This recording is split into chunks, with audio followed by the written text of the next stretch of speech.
following live stream is a special presentation of the Wildcat Network, Wildcat Broadcasting Club, and USD 312.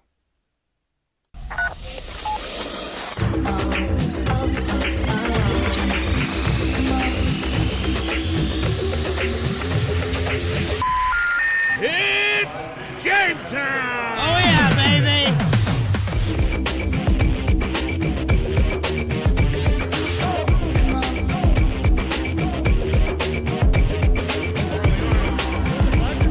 Hey, she hit the buzzer meter! And what was that? From way downtown! Check that mic, make sure it sound right, boy. Number 3 gets that one to go in! Ladies and gentlemen, Wildcat Nation, get up on your feet! This is a recording.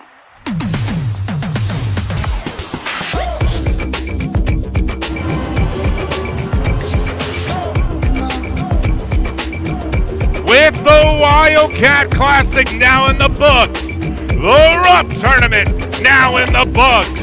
It's February 1st. It's time for the Sub-State Push. You're live, and we welcome here to you guys at Haven High School, home of the Roaring Wildcats. Welcome, guys, to the live stream as your Wildcats go up against the Hoisington Cardinals. 2 games tonight. We start a little early because of weather. Actually, like 1 hour earlier because of weather tonight. But you know what? I mean, like, we start earlier or we start later, it doesn't matter. We're happy to have you guys. Welcome to the broadcast. And let me go ahead and do the shout outs here. All right. I've got Connor Keener. He's going to be helping us out tonight. He's going to be up at the top, on the top. I've also got Ethan Carter. He's right now working the top camera up here. And then on the sideline camera, I'm going to have Briley Tebow and Mallory Miller, and just a mixture of everybody because everybody's just going to be moving around and around and around. Later tonight, you're going to hear from Garrett Reese. I'm pretty sure. I mean, unless weather plays a factor. But you're up here with me tonight, Paul Clements. I don't usually like to put myself on last there, but still, welcome guys to the broadcast here. All right, hey, big thank you for joining us tonight, and also big thank you guys for joining us over the weekend of the Wildcat Classic. I mean, it was such a huge weekend for us. 100%. I mean, we had well over 500 live viewers. I mean, I added up. There was probably a lot of repeat people, but it doesn't matter. We had over 500 viewers. We had a lot of people who subscribed. Right now, we are sitting over 625. I don't remember what the last number was, but guys, that is awesome. And for a YouTube channel that's only been live for, well, this is its 4th year. This is its 3rd year of live streaming. I mean, it's awesome to be able to get to those numbers and all that. And we hope that that we can be able to go on and be even more successful as the years go forward and all that. Yes, it is still a fairly new endeavor, but it is not one that we are ever going to give up on, guys. All right. You're looking at a little bit of the band right now. There's Mr. Joe Ritchie, and then you'll get to see live shots of them throughout the night here. Let's go ahead and cut to the Lady Cats that are warming up over here. All right, so a bit of a preview for tonight as we are looking at about 5.5 minutes, a little less than 5.5 minutes left to go. So we've got plenty of time to do a preview here for you guys. And if you hear some voice cracks and stuff from my voice, 12 games, it's rough over 3 days. 13, 14 games, I guess, over 7. But you know what? We're here. We're happy to be here. All right, so the Lady Cats, I mean, of course, you guys know how this goes. The Lady Cats go first as they go up against the Lady Cardinals. And right now, the Lady Cats, had a bit of a tough time at the Wildcat Classic. They lost their first 2 games. They came back against Rose Hill. And so they're going to be looking to get a good win here tonight. When I say came back, I mean they had a big win against Rose Hill in that third round game just on Saturday. And so now tonight it's Hoisington, and then on Friday night it's going to be Nickerson. And they keep rolling here. They've got 2 games where they're going to be away. It's Nickerson and then Hillsborough, and then they go up against Lyons. That's going to be right here. It's the one and only Friday game that was not a classic game for the Lady Cats, and that's going to be homecoming as well. So that's going to be huge. All right. Let's take a look at the Lady Cards here. They're right now resting at 7-5 at the moment. They beat Hillsborough and Nickerson. That was their they lost to Hillsborough and Nickerson, and then they went against Otis Bison, Cimarron, and Pratt. Now this I believe was right around the same time that the Rub tournament was going on, so they've had a bit of a buffer. So we're going to see if that time away is going to be any kind of hindrance. They've got Haven tonight, and then Thursday. Yes, a special Thursday game for the Cardinals is up against Phillipsburg. That's a rescheduled game and all of that. If you're tuning in as a Cards fan, that's what they had on the calendar. And we'll if I get any information on anything, then I will let you guys know, obviously, of what's up on that. All right. While we have the time, because we don't always have the time to do this for the guys, but let's take a look at the guys' side here. They're on the second half of the doubleheader. The Wildcats here are sitting at 9 victories and 4 wins. They beat Halstead, and then when it came then for the rest of the Rub tournament, they lost to Andale and they lost to Rose Hill. Tonight they're going to be looking for a bounce back. Yes, it's been over a week, and they're going up against Hoisington. Again, they're going to be on a road trip as well against Nickerson and Hillsborough, and then it's right back here for homecoming against Lyons. Now, for the Cardinals, 6-6 at this moment. The loss, but I mean, that's not telling the entire story here. The Cardinals right now have won 3 out of their last 4 games, and they are also looking at a good break in between the Ellsworth game and tonight. So going to be a lot of interesting things and a lot of interesting action coming up here, and we've got a little bit of time here and all that. So hey, we're happy that you guys are on board with us, and we can't wait to get things rolling here. So we've got about it looks like a minute and a half, less than a minute and a half here, and all that. So all right, tonight's going to be a big one here, and we're going to be seeing how this all goes here. So for the time being, we're going to go ahead and make way to the PA, and I'll join you guys back up on the other side. Like to welcome everyone to this evening's Wildcat game between the visiting Hoisington Cardinals and your hometown Haven Wildcats. At this time, I'd like to invite everyone to please stand for the playing of the national anthem under the direction of Joe Ritchie.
And now for your starting lineups. Starting with the Hoisington Cardinals. A 5'6" junior, number 1, Addie Mason. For the Wildcats, a 5'7" senior, number 5, Reese Roper.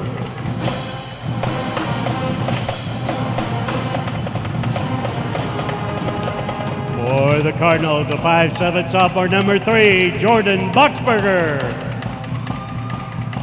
For the Wildcats, a 5'6" junior, number 10, Carly Bland.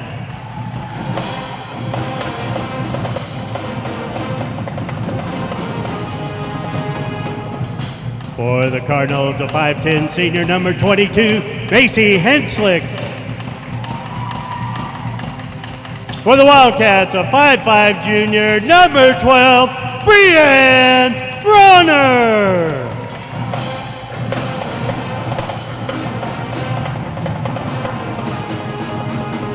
For the Cardinals, a 5'10" sophomore, number 24, Kaylee Hahn.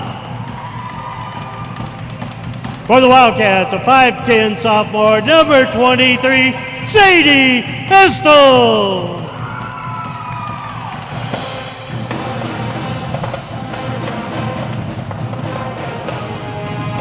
For the Cardinals, a 5'9" senior, number 25, Livy Brewer.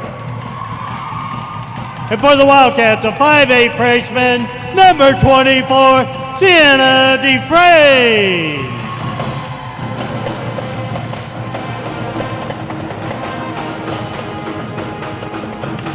Cardinals are coached by Mandy Mason. Wildcats are coached by Dwight Roper. All right, it's February, guys. It's time to get hype. It's time to get ready because guess what? It's game time. Your Lady Wildcats will go up against the Hoisington Lady Cardinals. All right, here we go. We're about set to get things rolling here. All right, we're about set to get things rolling here. So,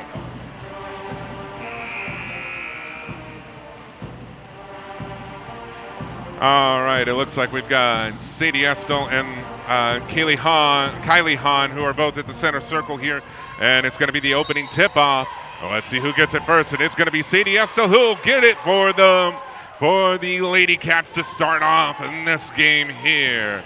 All right, we've got Reese Roper. She passes it over to Bree Bronner. Now it's back over to Reese Roper, and then it's over to Sienna Defrain. As you guys can see the roster over here, we're going to go ahead and switch it. Reese Roper goes down, passes it, and then it's stolen away by number 25, Livy Brewer. And so, yeah, now the Cardinals, I did not see the play there, but the Cardinals will have early possession here. All right. Currently, number 22, Hanslick has the ball, and now she gives it over to Brewer, or no, to Hahn. Now it's Hanslick, and now, yeah, we're gonna hear some echoes, I think, here. But you know, the weather outside may be frightful. The game will still be delightful here. All right, and ball rolls away. It is a jump ball here. And the early possession arrow here goes for the Cardinals to start off this one. All right, now they pass it around here. It is number 22 over to number 1, Mason. Mason will check back, and now it's over to 24, Hahn. Hahn passes it over to 22. She's going to drive it, and that one is blocked, but it's picked up by Bree Bronner, and now the Wildcats will have possession here. It's over to Reese Roper. Roper is looking for a friend, gives it over to Sadie Estel. She gives it over to Bree Bronner for 3 points right there. Miss on the shot. We're still at zeros. It's still Lady Cats ball at the moment. Down to Sadie Estel. Estel, double team, back over to Reese Roper. Now it's over to Sienna Defrain. Thought about it, goes for the long 2, misses because it was a block. The second shot there by Carly Bland was a foul there, and so she'll go to the line. She will shoot 2 to start off the game. Fouls on number 25, Livy Brewer, her first. First team foul. And that's the first foul for anybody tonight here. So, all right, the inbound over to Reese Roper. That one's blocked. She gets it back up. She gets it in. And I thought it was a shooting foul. It was not in the act of shooting, so my apologies on that one. But we roll on anyway. So first 2 points of the game here for the Lady Cats here. All right, it is 24 Hahn. She gives it all the way over to number 1, Mason. Mason passes it, 22, Hanslick. She finds a friend down in the corner, long 2, miss on that shot. Now it's the Lady Cats who will have possession of the ball here. Bree Bronner sends it all the way over to Sadie Estel. Now it's over to Reese Roper for the 3-pointer, and a miss on that shot there. All right, now the Cardinals were able to pick up the rebound. It is still a 2-point ball game here at this moment. Only 2 points have been scored, period. All right, that one does go out of bounds here, and so first turnover here, and that's Jordan Boxberger who went out of bounds.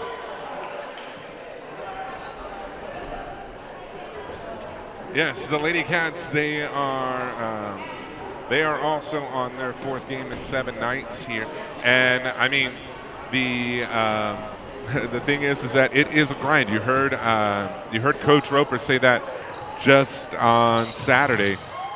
You know, playing 3 games in 3 nights. There you go, Carly Bland now on the fast break. She goes up, she makes it, and now that extends the lead for the Lady Cats here. And that's going to cause 30-second timeout. Halsted and Coach Mandy Mason to call a timeout, and that'll be their first timeout on the night here. All right, so this is the first timeout for any team at the moment here, and it comes early. You don't want to use them up so often. All right, and this one is, I believe, a 30-second timeout here, so they're going to go right back at it.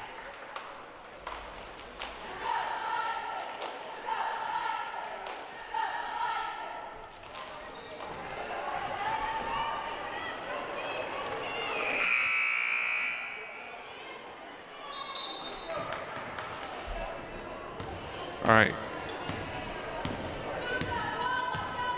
Addie Mason, she passes it over to Jordan Boxberger. Now it's all the way over to Hahn. Hahn will try to go around somebody. Nope. She passes it. Now it's back over to Hahn. And she's got the Lady Cats on defense there, but now they were able to get that one to go in, and that was number 25, Libby Brewer, who got that first basket for the Cardinals here, and it is the first 2 minutes. Fast break for the Lady Cats, but that one gets pulled away from Reese Roper, but it is a foul, though, and I believe that one is going to go on Addie Smith. Fouls on number 1, Addie Mason, her first. Addie Mason. Second team foul.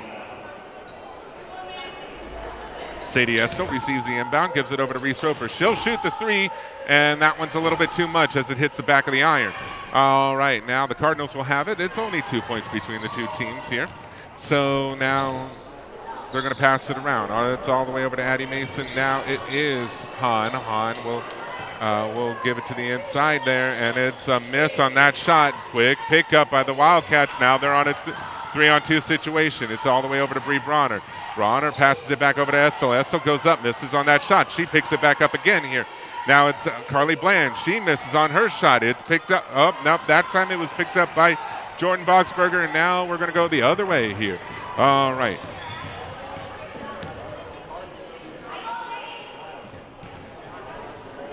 All right, the Cardinals now. They've got possession here. And that one is blocked by Bree Bronner. And now it's going to be Reese Roper, and she's going to drive it. She goes around, gives it over to Sadie Estel. Estel gives it over to Bree Bronner for the open 3. And a miss as it hits the front of the iron that time. And 3 points are not going in for the Lady Cats at this moment here. Boxberger all the way over to Mason. Pass down to Hanslick. Now it's back over to Mason. Now Boxberger. And that one's a pass to the inside. Miss on the shot. And a jump ball is called there. To the Wildcats, checking in for the Cardinals. And as you heard 20, there, the Lady Cats will Mallory have Mooney. possession here. For Jordan Boxberger, in for the Wildcats, 0, Kinley Jackless, and number 21, Amy Yoder. For Brianne Bonner and CDS.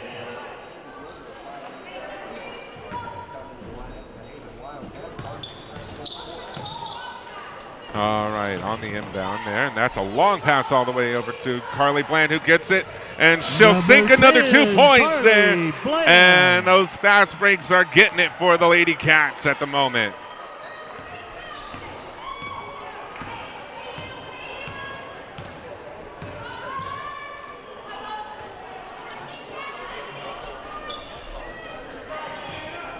All right, now it's over to Mason. She goes for the long distance 3, and she'll sink that one. And it's the first 3-pointer for the Mason for any team at this moment here. Well, I might be wrong. Anyways, Bland now. She gets that one poked out of her hands, but the whistle is blown here, and that one goes out of bounds. So checking in for the Cardinals, number 3, Jordan Boxberger here. Just checked in. So, all right, Addie Mason. Now it's Hanslick. Now it's back to Mason. Now it's over to number 3, Boxberger. Now Mason. Now Boxberger. Mason. She goes for the 3. She had a hand in her face on that one, though. So that one gets picked up by Kinley Jackwez there on the rebound. And now the Lady Cats will have the ball. It is Reese Roper who currently has it, gives it over to Jackwez. Jackwez for 3, and physics said no on that one, and that one's not going to go in. All right, so now the Cardinals will have it, and it's a lot of defensive rebounds here at the moment. All right, Hanslick. Now it's Hanslick. It was Boxberger who had it. She's going to see if she can drive around. She gives it over to Mason. Mason back over to Hanslick. She tries to drive around Dufresne. That one is up and in for number 25, Libby Brewer. And so now the Cardinals have a 1-point advantage here with 1:20 seconds left to go in this first quarter.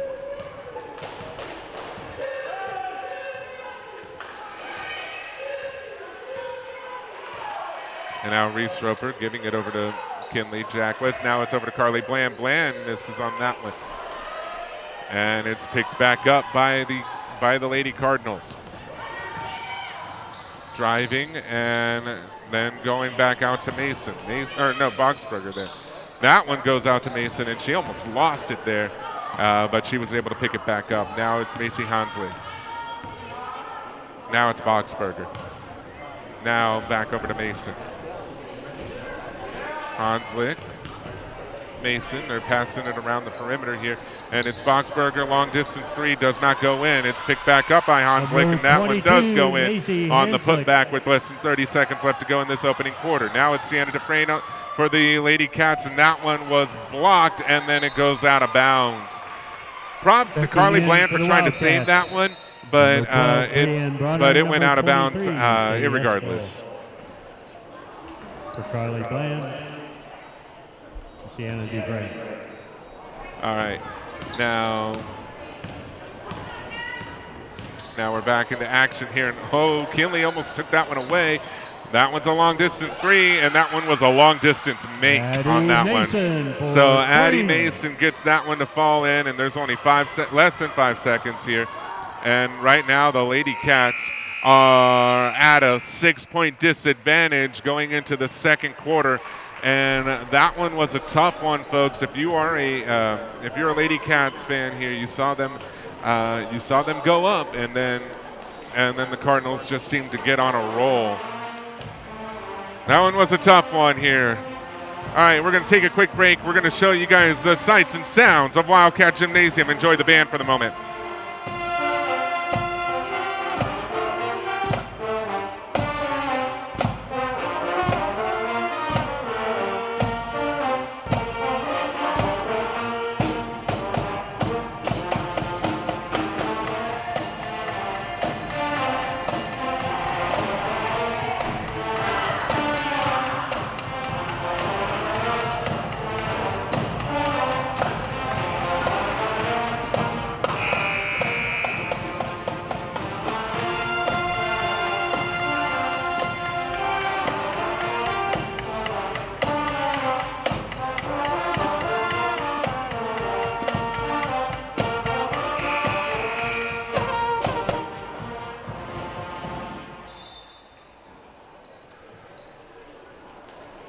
All right, we are back at it here, and it's going to be the start of the second quarter of play here as Addie Mason will get it now. She passes it over to number 22, Hanslick.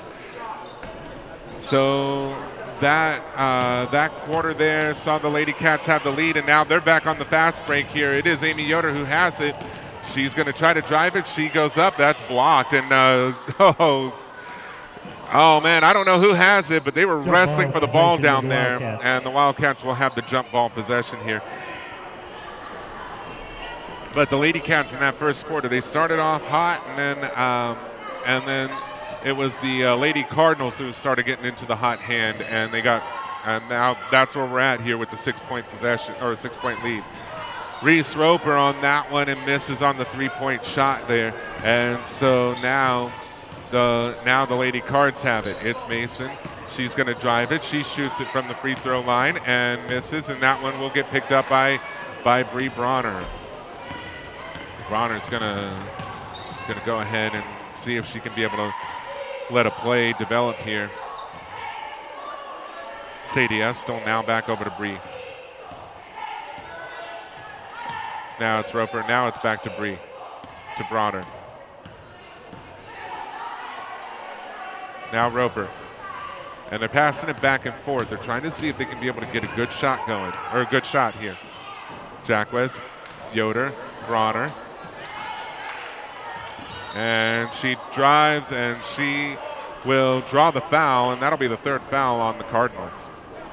Fouls on number 3. Jordan Boxberger, her first 13 foul, checking in for the Cardinals, number 20, Mallory Mooney. For Lady Brill.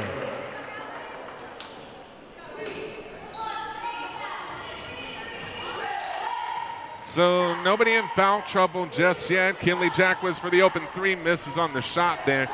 Nobody in foul trouble yet. I mean, fouls have not come in full display here. And just as I say that, I mean, 5, Reese Roper, the Lady Cats will collect their first foul. For the Wildcats, number 10. But number 24. But fouls may not be a factor here. I know, fouls are always a part of the game and always have a story, but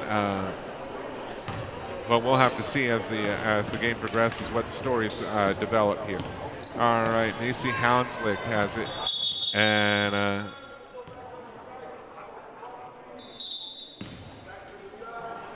I guess we're going to redo everything here.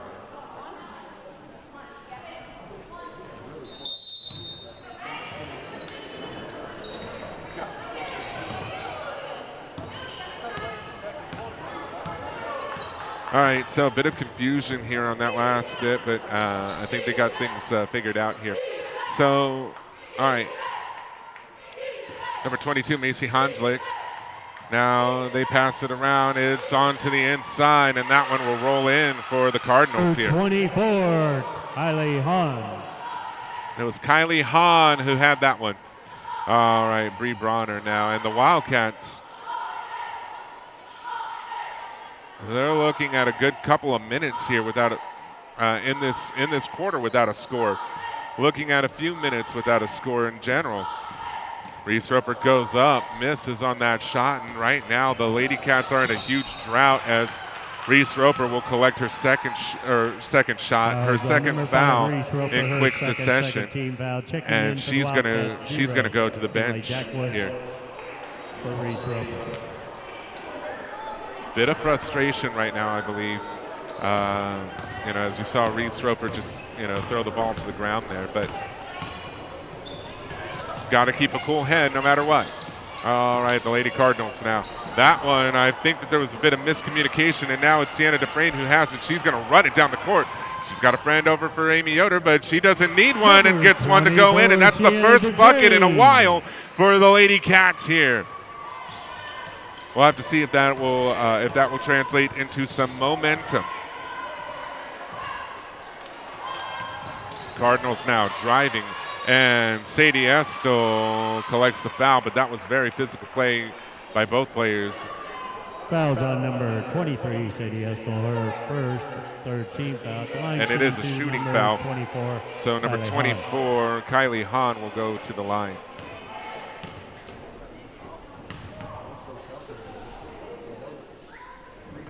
And the first one Checking in rattles for the out. Wildcats, number 21, Amy Yoder, for Sadie Estel.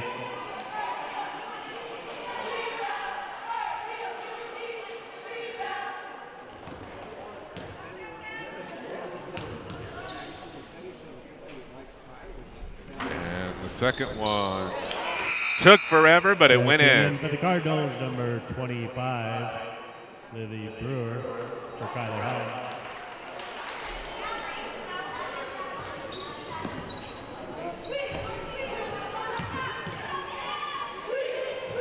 So you got to be wondering, as the Lady Cats here, what do you do to get the score? What do you do to stop them from scoring? Out of bounds, that one goes, and the Lady Cats will retain possession here. Jacquez, Dufresne, back to Jacquez. Now, sorry, I guess it was Bronner there. Now it's back to Jacquez. Now it's Bronner. Now Jacquez. Bronner. And she will step back and reset.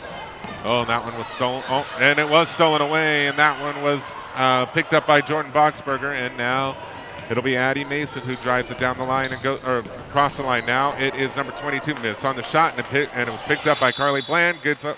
That one goes out of bounds, and it was last touched by Macy Hanslick.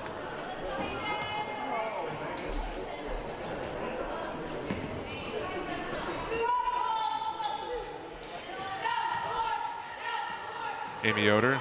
Now it's over to Sienna Dufresne. Dufresne goes up, and she sinks that one, and it'll be an and one opportunity here as she gets that one to fall in. Fouls on number 25, Livy Brewer, her second, 14 foul line, shooting one, Sienna Dufresne.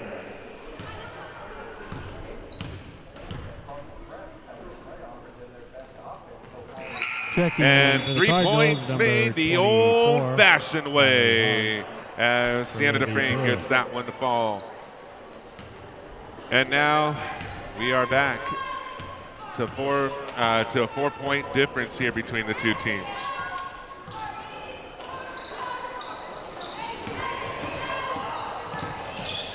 The Cardinals, that one goes wayward. And once it's picked up, yes, it was not touched by any of the Wildcats, so backcourt violation. And a timeout is called there. And it's the second timeout for the Cardinals, and I believe this one's going to be a minute. Yep, it's going to be a minute-long timeout, so we're going to take a quick break, guys. Enjoy the sights and sounds of Wildcat Gymnasium.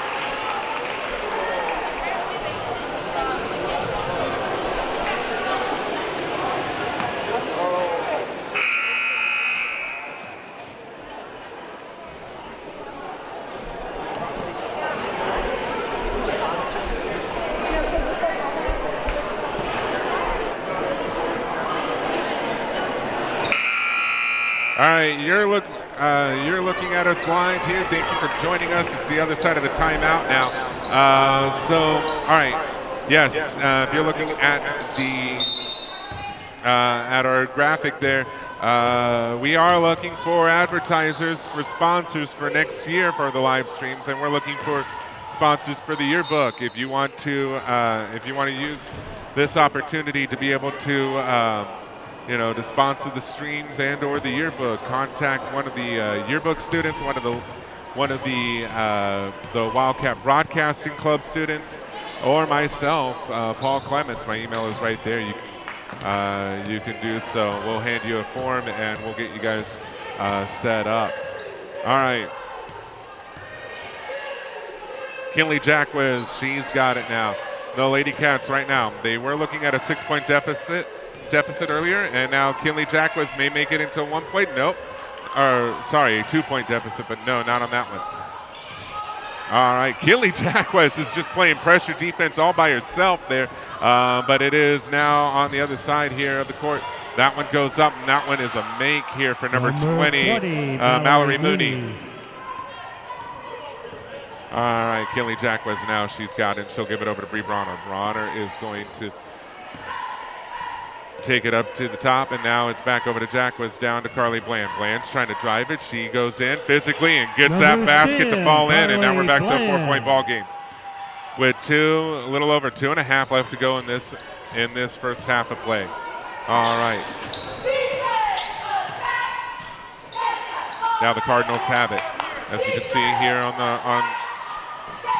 on your screen. They're going to pass it around, and now it's over to sorry, that one does not go in. Sorry, I thought it was Boxberger. I think I was correct on that one, yes, but not for the shot. All right, now it's Kinley Jackwez. Now it's Sienna Dufresne. Dufresne down to Carly Bland. Bland has been absolutely magnificent for the Lady Cats here. That is her 8th point on the night here. She's scored the most so far on anybody on the court here. Boxberger. Now she passes it out over to Mooney. Mooney now over to 24 Hahn. Hahn passes it. They're going to drive it. That one is a miss on the shot. That's picked back up. That one's going to be a foul, though.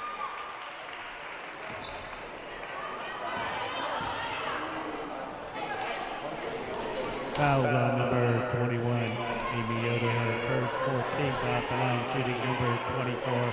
And now it's going to be Hahn for 2.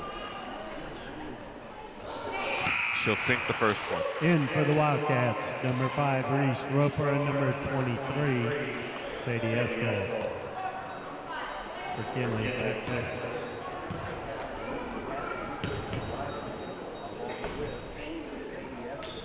And she goes 2 for 2 at the stripe.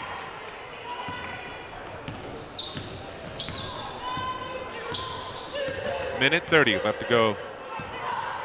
And now Reese Roper over to Sienna Dufresne. Now it's Sadie Estel back over to Dufresne, and now Roper.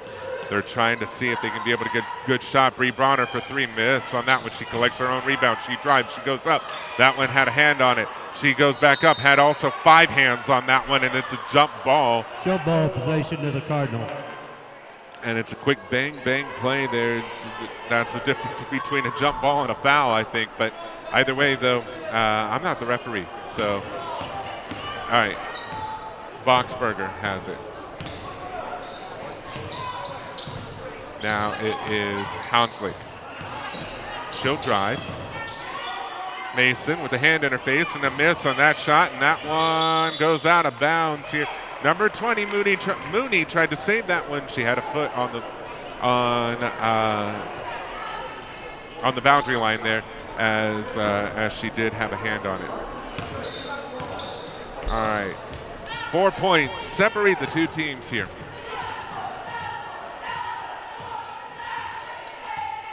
It's Roper. Now it's Bronner.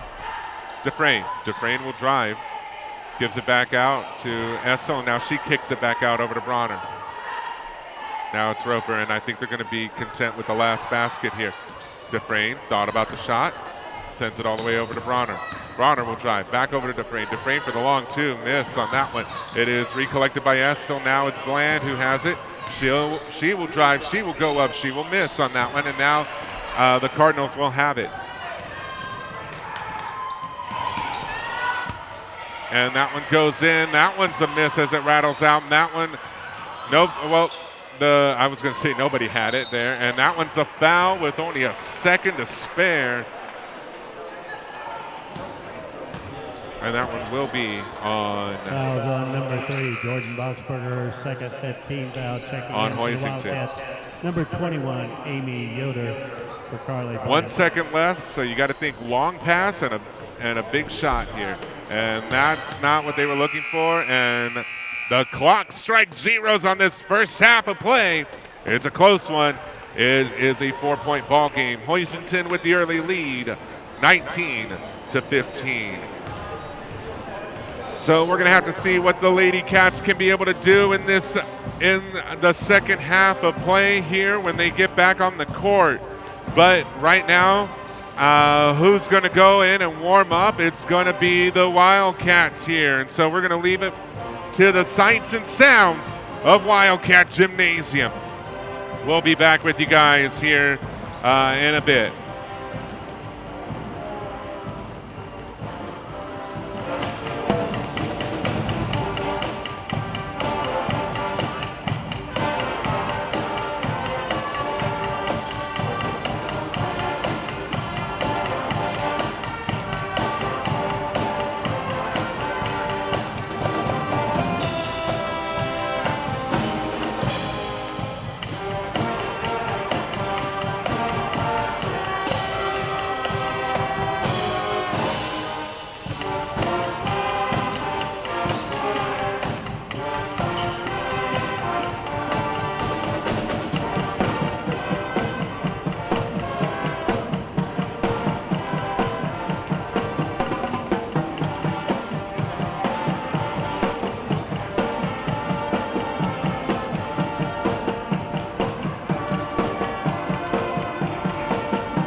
playing now. My finger is busted. I'll do a 10%.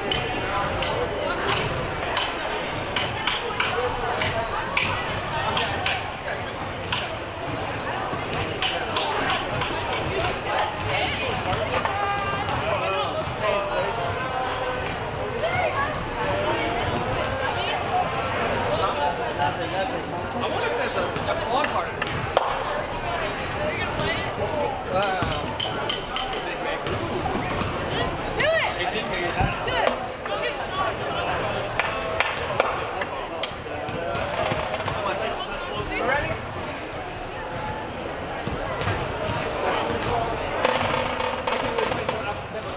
Here we go. What's up? 1, 2, ready, go!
starting the second half. The Cardinals,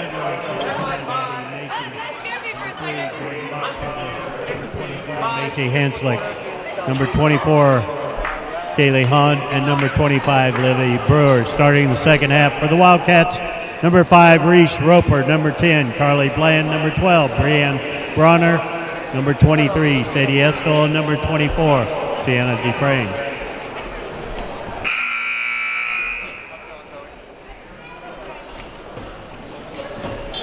All right, we are back for the third quarter here, the second half of action, and the Lady Cats will have the first possession here. And so, all right, as we reset here, the Lady Cats starting to mount at least a little bit of a comeback here. It's only a 4-point difference there, but that one's not going to help the Lady Cats in their endeavor, as that one Jump ball possession to the Cardinals. Oh, no, I think that's a foul instead of a jump ball there. Yeah, sometimes it's a little bit hard to distinguish between the different fouls on number 23, Sadie Estel. Between the different hand signals and different calls, but it's a foul on Sadie Estel here. And now that one will go up, and that is another foul, and that's 2 on Sadie right away. Foul on number 23, Sadie Estel, her third, second team. That's her third one, and that's going to mean that she'll probably. Well, no, I don't think that they're making a move to the bench here yet. I think I'm on the right. And the first one is a make.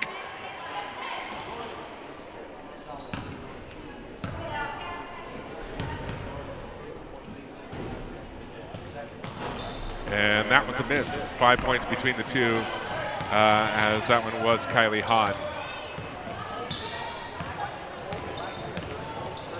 All right, now the Lady Cats have possession here. It's Reese Roper who has it.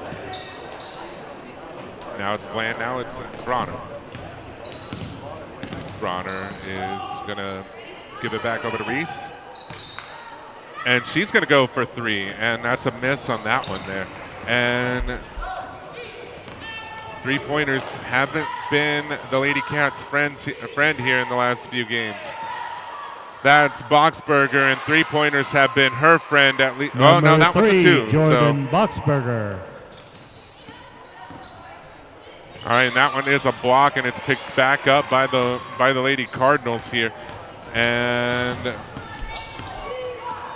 that is number 22, Hanslick, who now passes it all the way over to Mason. Now it's down to Hahn. That one's blocked, and that one is picked back up by Sienna Dufresne. She's going to race down the court here. No fast break opportunity, though. Bree Bronner.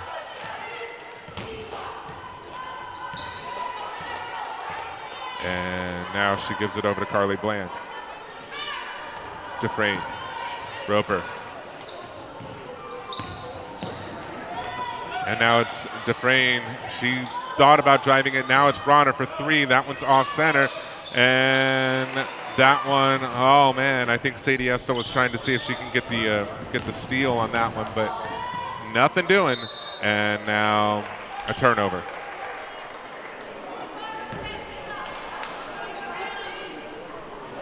Lady Cats looking at a 7-point deficit at this moment here. Bree Bronner.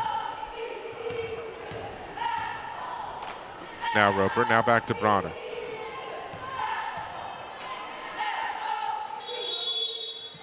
And a timeout. And I think Addie Mason was trying to draw a foul there as the timeout was called. So, got to be wondering what's going on right now with Coach Dwight Roper.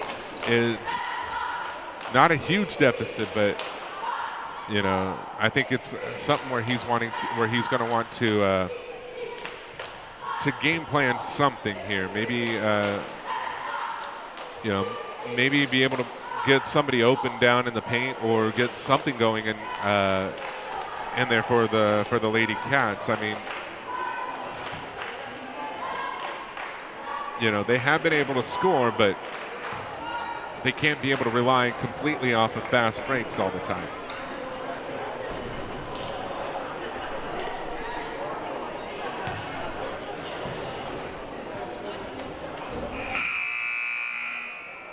All right, we're going to take this moment here to go ahead and let you guys know what's coming down the pipeline here.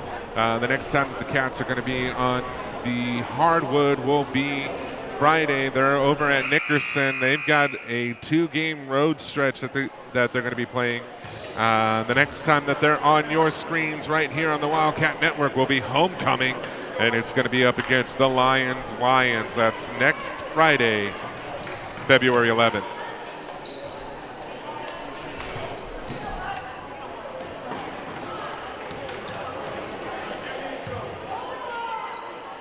Start times are normal, 6 p.m. for the Lady Cats, 7:30 for the guys. All right, Roper, Dufresne will drive it, goes up, miss. That one was a little bit short. I think there was a hand on it. That one does go out of bounds, and it was last touched by the Cardinals.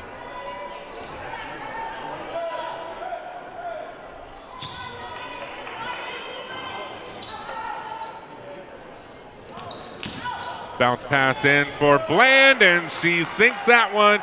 Number 10, Carly Bland. You know what? I mean, that's her 10th point on the night. She can't have 10 fouls. That's her 10th point on the night here, and she's been on fire. And Reese Roper gets the steal. That one's all the way over to Sadie Estelle. Estelle on a one-on-one. That one's a block and then picked back up. But now the Lady Cats are fighting for the possession. Now they're on a 2-on-1 scramble here. That one is bounced out. Oh no, it was a kicked ball, and they said it was a kicked ball off of Sienna Dufresne's Checking in foot. for the Cardinals, number 20, Mallory Mooney. And as a soccer fan, I think the basketball players were reminding me what I missed back on Thursday and on Sunday as the U.S. played. But that's okay. I'll gladly miss the national team for both the Lady Cats and the Wildcats. That one does not go in, and now the Lady Cats will have the ball here. 5 points that separate the two. It's down to Carly Bland. Bland passes it over to Roper. Roper for the 3. She had a hand in her face. It didn't matter anyways. That's a 3-pointer here, and that brings it back down to 2.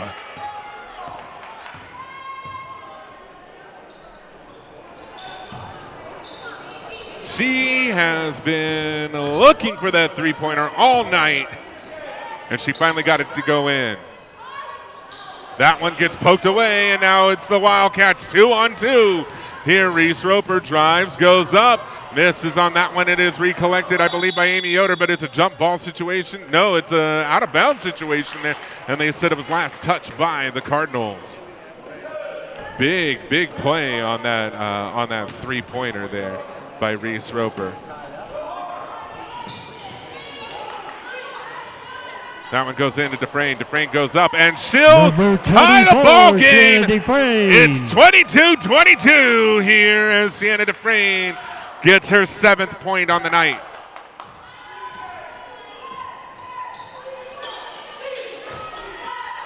Pass inside, and it's a travel there here for number 24, Kylie Hahn. Never say never again.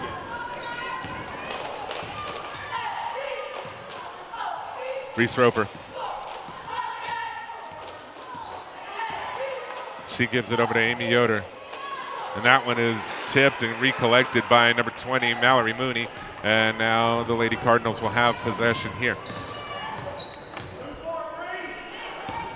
It is number 1, Addie Mason. Now it's number 3, Boxberger. Now it's back over to 24, Hahn. Hahn gives it over to Mooney. That one sinks and goes in. Number 20, Mallory Mooney. You get to the point where you start memorizing names. I like that point, but then I have to memorize new names. That one is picked up by Mason. Mason now will go over the half-court stripe here with less than 3 minutes left to go in this third quarter. And Mooney goes up, and she'll sink another one. That's 2 buckets straight there for Mallory Mooney. And that's her 6th point on the night. Mallory Mooney. Bronner. Roper.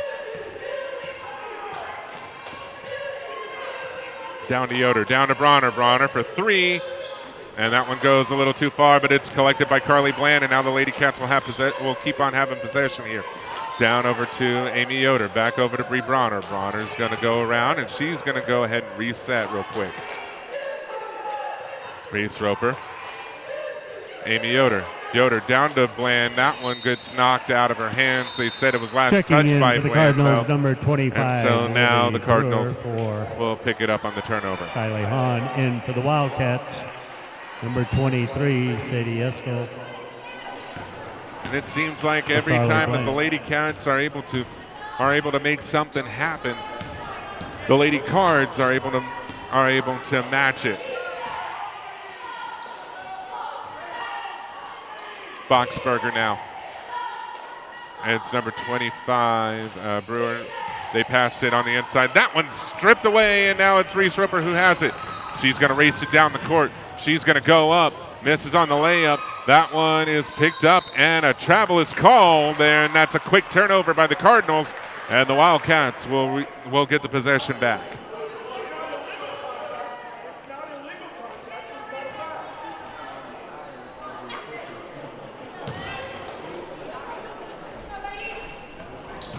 That one's a long ball all the way over to Dufresne. Dufresne goes up. That's blocked, but they call a foul on it.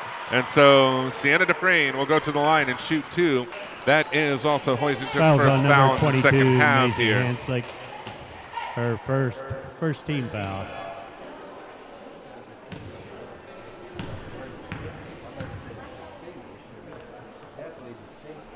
And the first one is a miss. Line shooting number 24, Sienna Dufresne.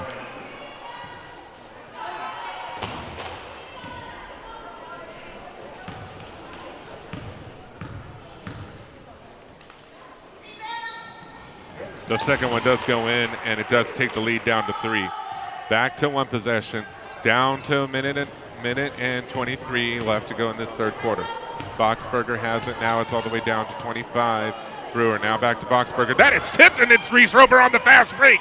Reese Roper goes up, and it's a one-point ball game once again. And a timeout is called, and this one's going to be a minute-long timeout by the Cardinals here.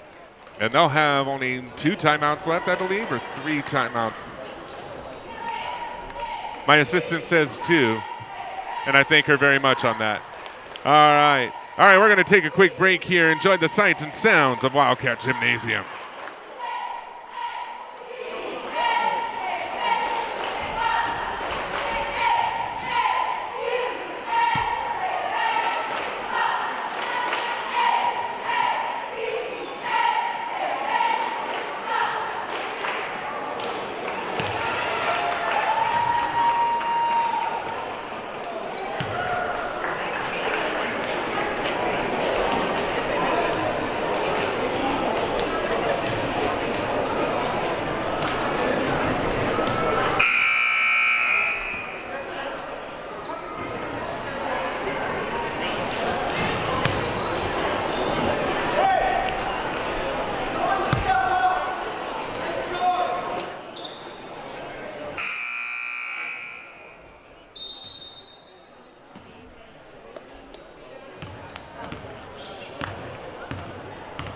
All right, we're back here from the timeout.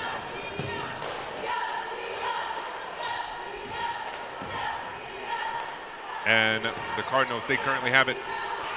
Miss on 2, 3 shots there. Now the Lady Cats will have possession. It's 1 point. It's Bronner. It's a foul. She'll go to the line.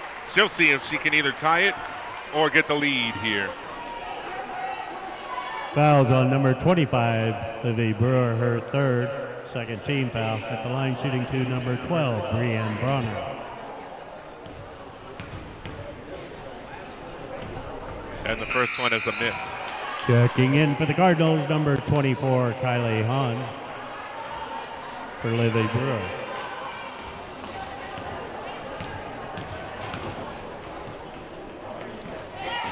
Second one was not a miss, and that will be another tie ball game here.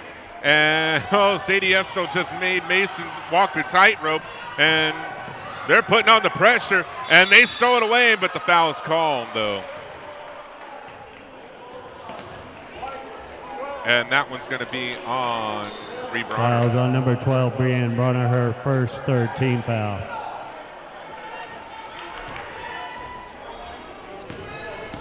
So the Cardinals will have it. Tie ball game. 30 seconds left. That one gets tipped. That one is still a completed pass. Now it's all the way over to Mason. Mason will drive, goes up, miss on the shot. How did I call that one early? And that is a foul there. And the officials have given a warning to the Hoisington Lady Fouls Cardinals. on number 22, Maisie Hanslick, her second. Looking at the play, you don't always catch what happened, but yeah, that's a warning from the officials there. So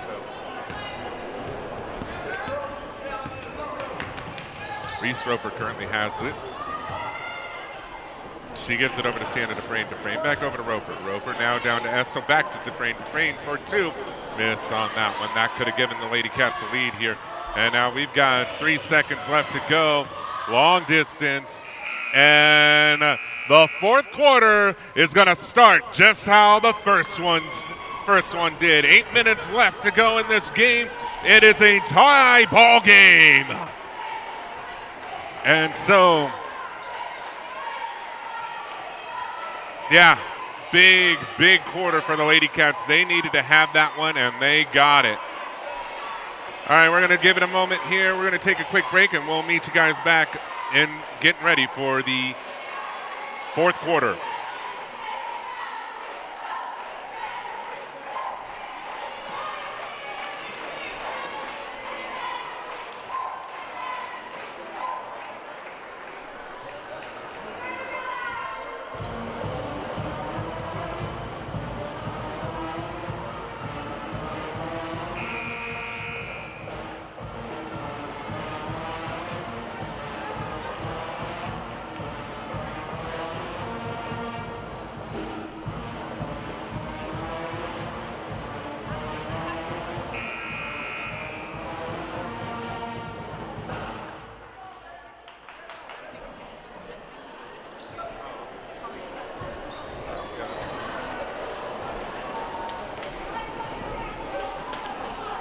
Three quarters down, and they couldn't get separated. We have one more to go in order to find a winner in this one.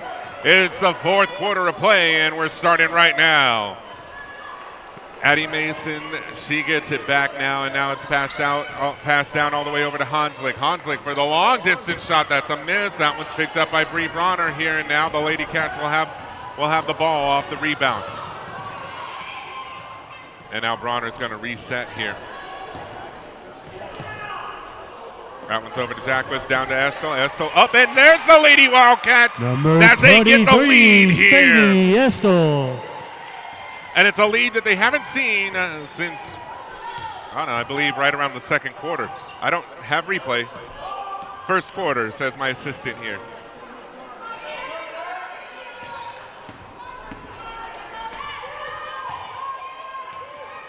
Oh, and physical play there, and Kinley Jacquez will be called for the foul. Fouls on 0. Kinley Jacquez, her first, fourth team foul.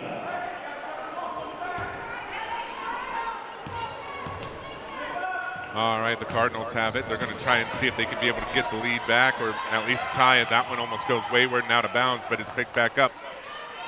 That is Mooney, and she will sink a three-pointer. Mallory Mooney for three. And now the Lady Cats are looking back at a 1-point deficit.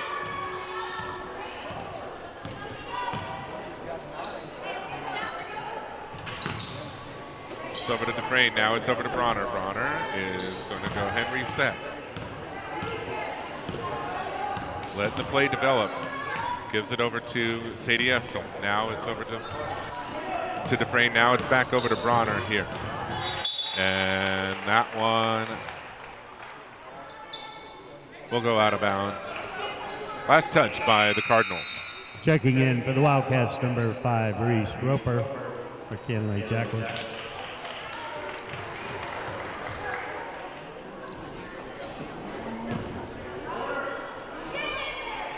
Less than 6.5 left to go. And It's close on the scoreboard. The Lady Cats had to dig their way back out of it here, but now they're down by 1. It's down to Amy Yoder. Yoder gets that one blocked. That one is now picked back up by number 22, Hanslick. That one's down to Mooney. Mooney sinks that one, and now it's a 3-point advantage Number for the 20, Cardinals. Mallory Mooney. Again, as I said in the third quarter, it seems like whatever the Lady Cats do, the Cardinals are able to match it. The foul there, though, and that's going to give an opportunity for Sienna Dufresne as she'll go to the line. Fouls on number 20, Mallory Mooney, her first, 4th team foul at the line shooting. Number 24, Sienna Dufresne.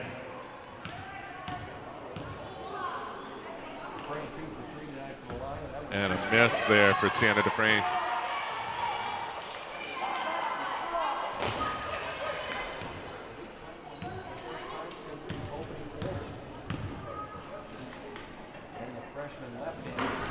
And the second one does fall in. That's her 10th point on the night here. Lady Cats are on the pressure here, and the Lady Cards are on the move, almost out of her shoes there. Now that one's going to be passed down over to Hahn. Hahn now gives it over to Mason, back down to 22, Hanslick. And that one's a miss, and now the Lady Cats, once again, one possession ball game here. They could tie it up with the basket here. That one gets tipped out of the hands of Reese Roper. Then she tries to get it back, and yeah, she's showing that frustration, but she's going to fight back at it here. Mason, Hanslick, back to Mason, back to Hanslick. They're going to pass it between each other here. Now it's over to Boxberger. Lady Cats trying to make it difficult here. Boxberger, and that one does roll in. Number and that 3, was a 2-pointer. Jordan Boxberger.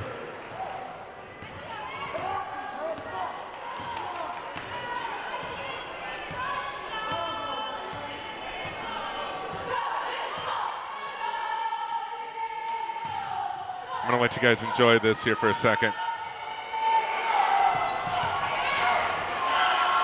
All right, that one. Any chance to be able to get the cheers and stuff and get the energy? I'm going to give it to you guys here. But now it is the Cardinals who have it. Boxberger. Oh, and Amy Yoder pokes it at that one, and that one will go out of bounds.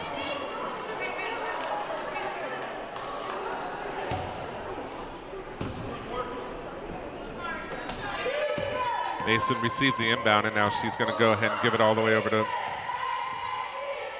well, now it's all the way over to Boxberger. And that one is blocked. That one's picked up by Sadie Estel, and she lets go of it there, and now it's picked back up by the Cardinals. Mason will drive it.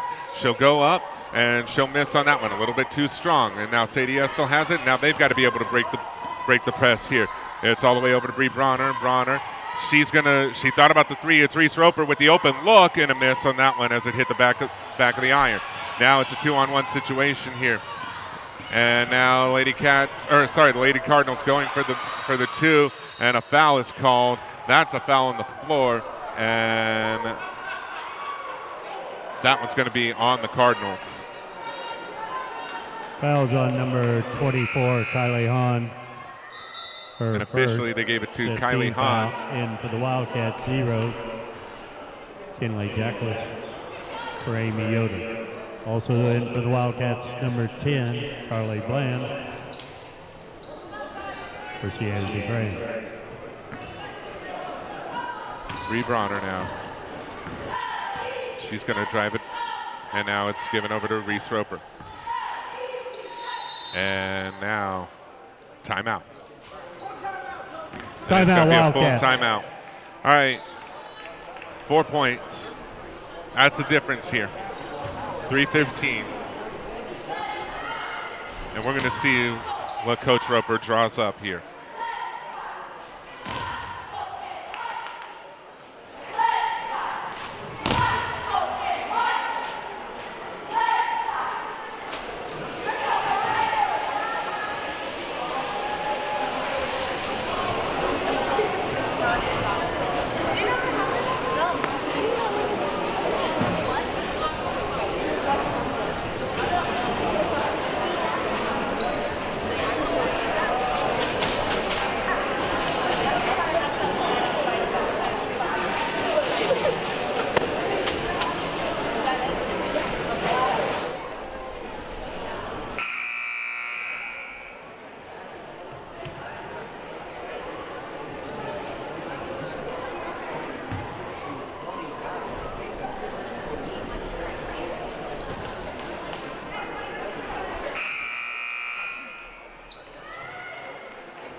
All right. To come out of the timeout here. That was on 3. It was almost in for Reese Roper. And if that would have gone in, that would have been a 1, or that would have narrowed the lead down to 1. But it didn't. 4-point ball game. 2:45 left to go. And a hand on that one, and that's going to be a foul. And that's going to be Fouls a on shooting number foul 10, too. Carly Bland, her first 15 foul. The line shooting to number 20, Mallory Mooney.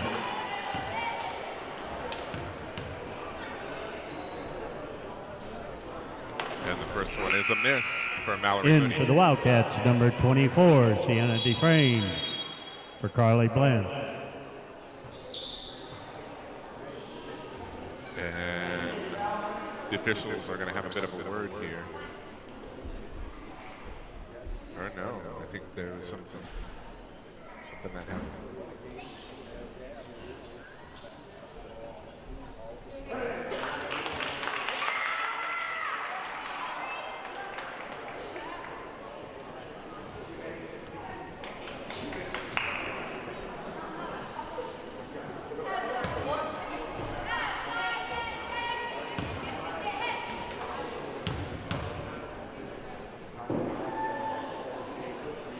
And that one Checking is in for the Cardinals, number 24. is in, and now it's a Kylie Hahn 5-point ball game here. for Mallory Mooney.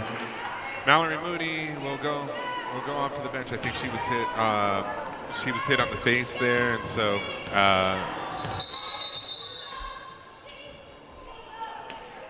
And stoppage there, and I think there was an issue with. I don't know. Anyways, all right, Rebronner now. So many things happen. Can't always be cognizant of everything, or I guess be paying attention of everything. Sienna Dufresne goes up, and she'll sink that one. Number 24, Sienna Dufresne. And Dufresne, 12 points to her name.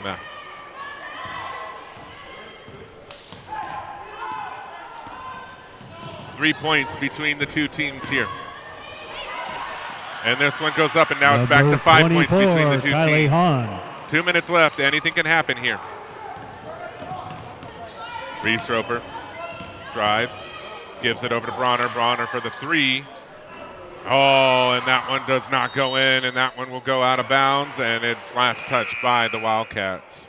In for the Cardinals, number 20, Mallory Mooney. Livy Brill.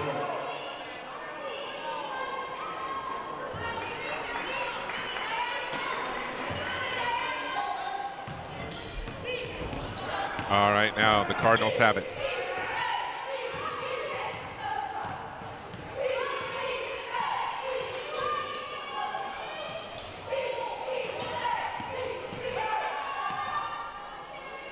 Mallory Mooney with the shot miss on that one. It's Mason for the 3 of her own, and she'll sink that one, and she'll put a little bit of distance between the two teams here. 3. Roper, she'll go for the 3. She'll sink the 3. For 3. And a 5-point ball timeout. game, and it's a Wildcat. 30-second timeout by the Wildcats here. 5 points separate the two. We'll take a quick break.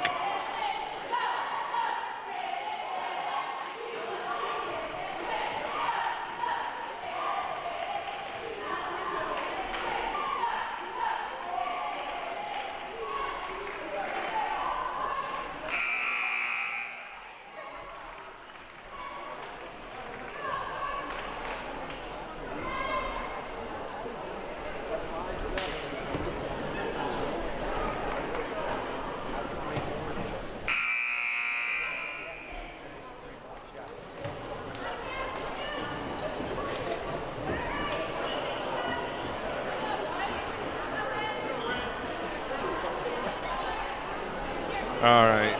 Yeah, I have to take a break from time to time here, and I try to do so during the timeouts because it's 13 games. 14 games. That one's now all the way down to Boxberger. She misses on the shot. And now the Lady Cats will have it. It is a wrestling contest down there. And the referees now need to confer with each other here to see what happened.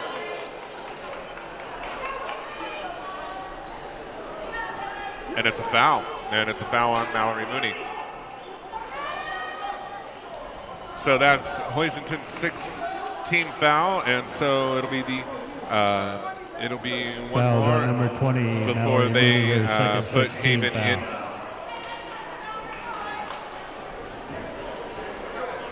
Yeah, it'll be one more before they put Haven into the one-on-one bonus here. 1 minute left though. Bronner, 3, and a miss. Picked up by Dufresne, miss again. That one's going to be bounced around, and who was the last to touch it? They say that it was the Cardinals who was the last to touch it.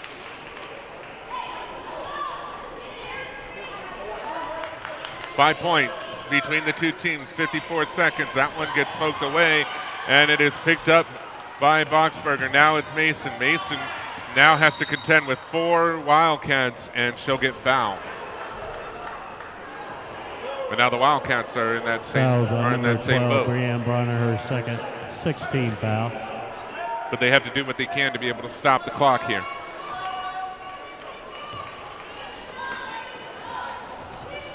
Boxberger sends that one. That one does not get controlled. It's picked up by the Lady Cats here. Now it's Jackless.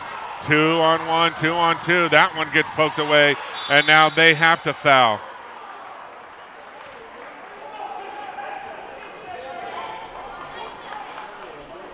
And now Fouls on number Cardinals 23, will be Sadie at the free Estel, throw her line. fourth 17 foul, checking And that's in also for the going to be Cardinals, Sadie Estel's number fourth. 1 more, 25, and she'll be Olivia going to the Brewer. bench for the rest of the game. For Mallory Mooney. At the line shooting 1-1, number 3, Critical Jordan free throws right Boxberger. here.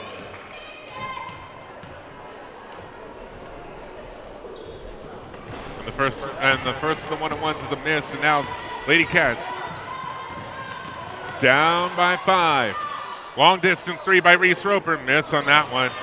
And now that one is going to be a foul, and the question is, I didn't see who it was. They're saying that it was a foul on the Lady Cats, and so Fouls we'll on go back number to the other 23, side. Sadie Estel, her fifth, 8th The team Cats foul. have to do whatever they can to stop the clock. Checking in for the But they also Wildcats, gotta hope number 10, that, Carly Bland for Sadie Estel. that the Hoisington Cardinals do not score. At the line shooting number 25, Livy Brewer.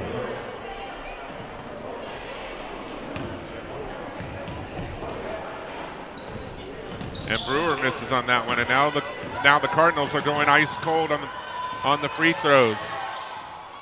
Bronner, 3. Make and beautiful shot. Now that will bring it down to 2. And timeout call by Dwight Roper and the Lady 30-second Wildcats. timeout, Wildcats.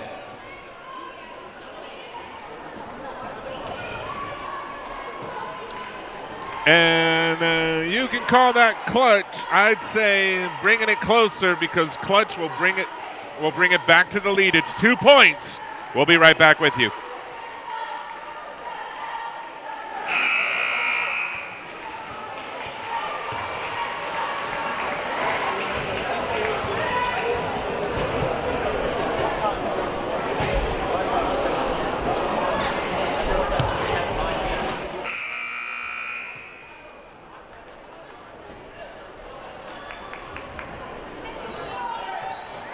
All right, critical possession right here.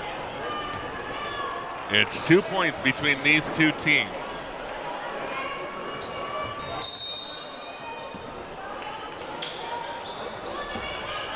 And now a quick foul here by the Lady Cats. Fouls on number 24, Sienna Dufresne, her first 9th team foul. At the line shooting 1-on-1, number 22, Macy Hansen.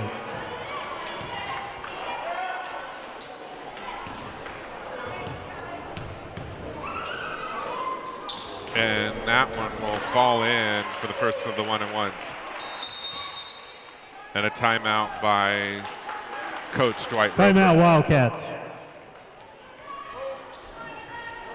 So you got to be thinking, what is it that the Lady Cats need to do here?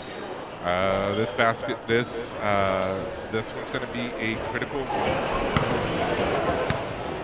This one's going to be a critical free throw here.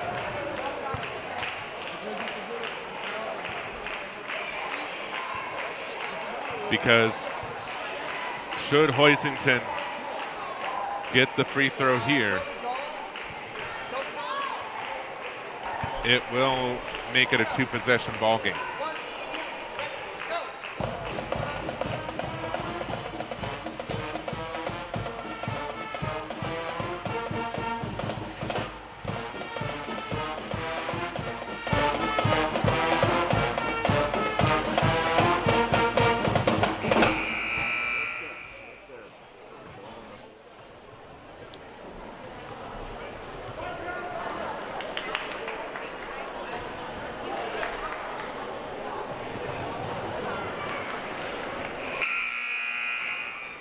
.2 seconds left to go. We've got one more free throw left to throw.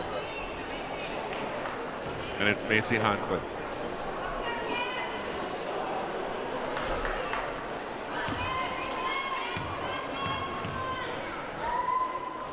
And that one will fall in. And that one is going to make it a 4-point ball game. Reese Roper quickly goes down. She goes up. She misses on the shot. And now the Lady Cats have to go for the foul once again here, and that one will be the 10th foul, so guaranteed two free throws On at the number line. 24, Sienna Dufresne, her 4th, 10th team foul, her 2nd, 10th team foul. At the line shooting number 25, Livy Brewer.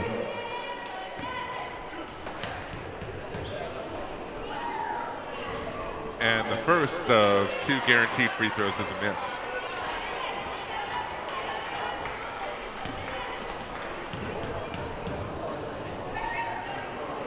She goes 1 for 2, and you got to think that this one's it here. But Carly Bland hits a three-pointer, and now a quick foul once again here. I said you got to think it's over, but it's not. It's not even close yet. 2 points. We've seen magic happen. Fouls on number 5, Reese Roper, her 3rd. And a foul on At Reese the line Roper. shooting number 3, Jordan Boxberger.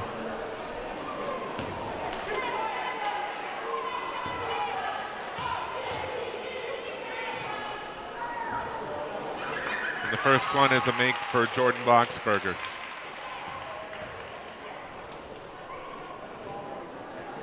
The second one is a miss.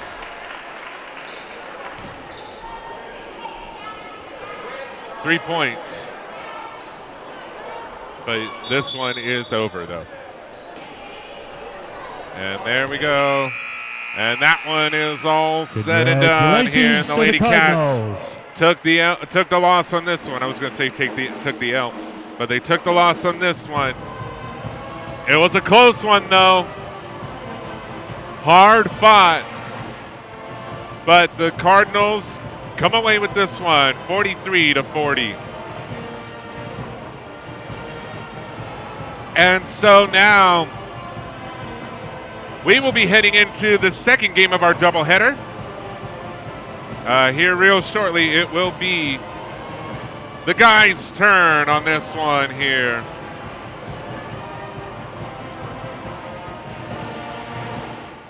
Scoring tonight for the Cardinals, Addie Mason had 9, Jordan Boxberger 5, Mallory Mooney 12, Macy Hanslick 4, Kylie Hahn 8. All right, we're going to go ahead and take a quick break here. We're going to take a timeout. We'll get everything reset here on our side as they reset the floor and get everything warmed up. We'll see you guys here momentarily. Once again, congratulations to the Cardinals, and thank you both teams for a well-played game.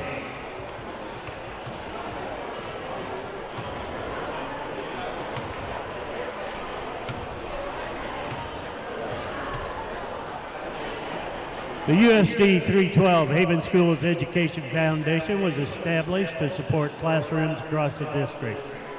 Each year they provide grants up to $312 to support classroom need and innovation. The grants are funded through 2 fundraising activities each year. A golf tournament was held last October, and we would like to invite you all to our 6th annual dinner auction that will be held on Saturday, April 30th, 2022. Information will be coming out soon on this event. Tonight, we are proud to announce our 7 grant award winners for the 21-22 school year.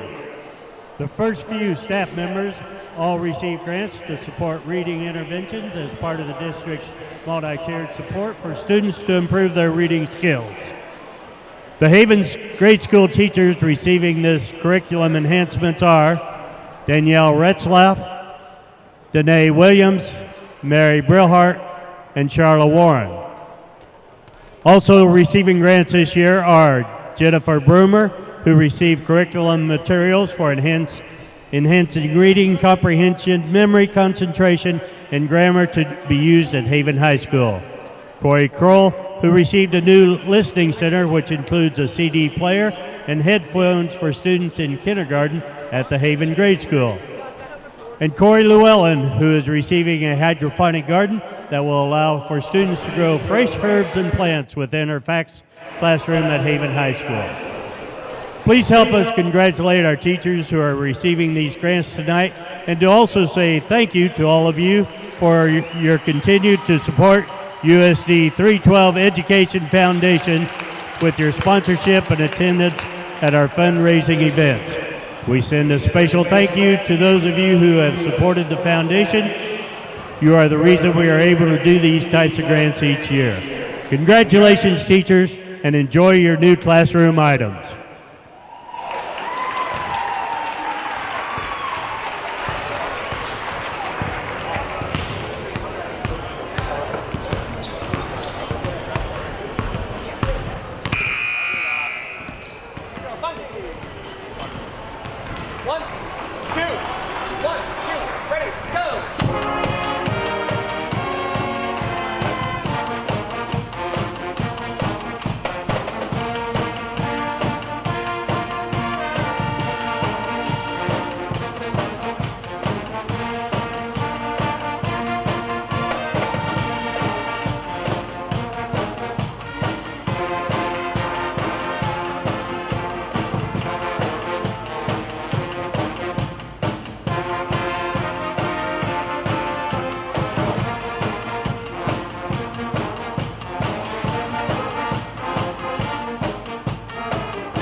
All right, welcome back, everybody, to the Wildcat Network's coverage of Wildcat basketball. I've never said it that way before.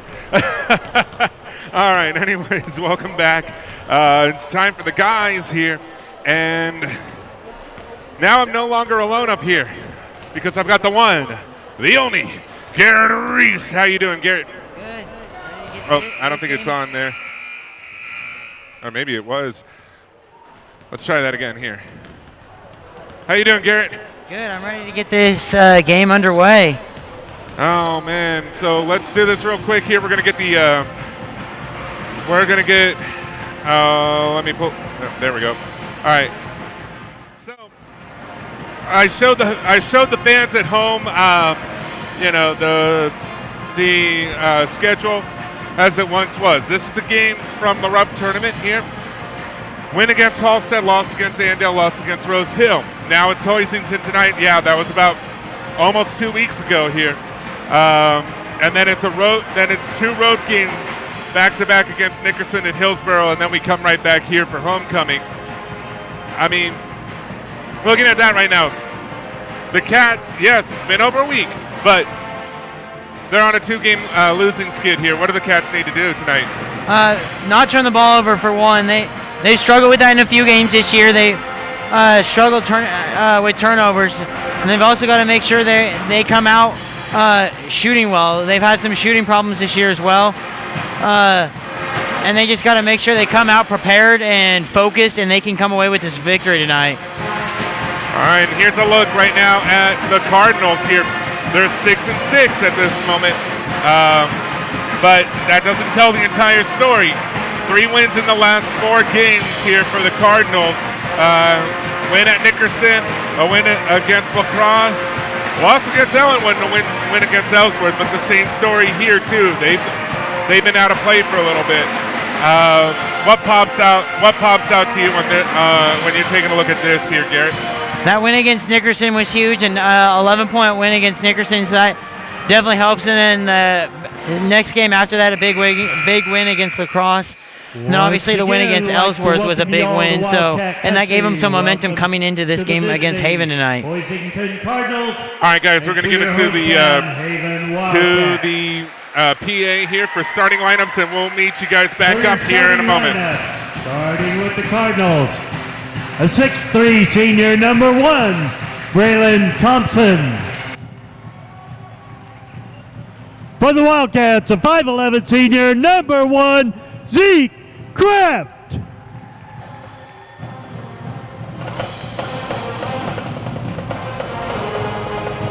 For the Cardinals, a 5'10" junior, number 2, Chase Steiner.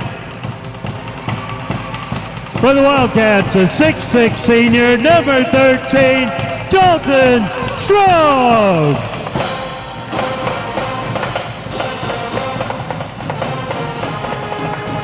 For the Cardinals, a 6'1" junior, number 3, Leighton Haxton. For the Wildcats, a 6' senior, number 15, Jayden Yoder.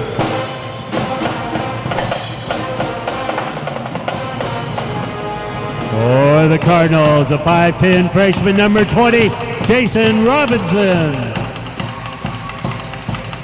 For the Wildcats, a 6'4" junior, number 20, Brett Seitz.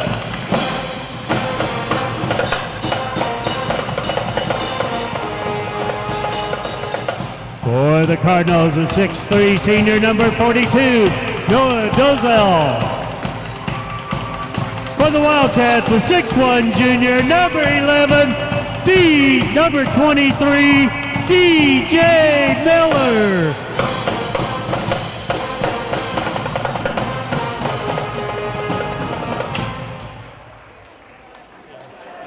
Cardinals are coached by Kyle Haxton. Wildcats are coached by Lonnie Paramore. I think either Gatlin Reinhardt or Jesse Myers might have been a little bit confused there when they called for number 11, but it doesn't matter though. Here we go.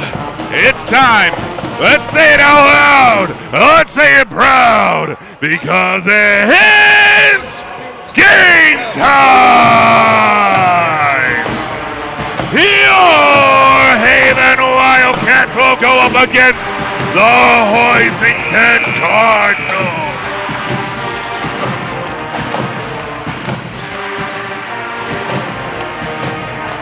Oh, man. Here we go, and it's going to be the tip-off here, and it looks like it's going to be, I can't see the number here, but Dalton Schrog's going to be the one for the Wildcats, and it's Braylon Thompson, it looks like, for the Cardinals, starting off in the center circle, but I think that there's a bit of an issue here at the moment. And I think it was a bit of debris that was left on the court. It's cleaned up now, and so now we are going to get started. I'm not gonna scream it again. My throat's not going to be able to handle it. All right, here we go. And Dalton Schrog wins the tip, and there we go. And let's take a look at the rosters here.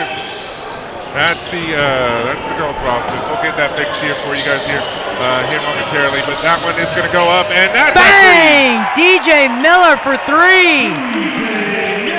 DJ, play that back. All right, now it's going to be the Wildcats. They have the early lead here at the moment now. There we go, and now it is the Cardinals, and now we're going to get this rosters here fixed up for you guys. And it looks like we've got a turnover here. All right, here's a look at the Wildcats roster here for you.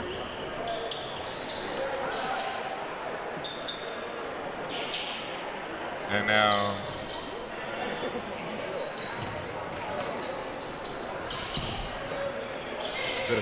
bit of an issue here.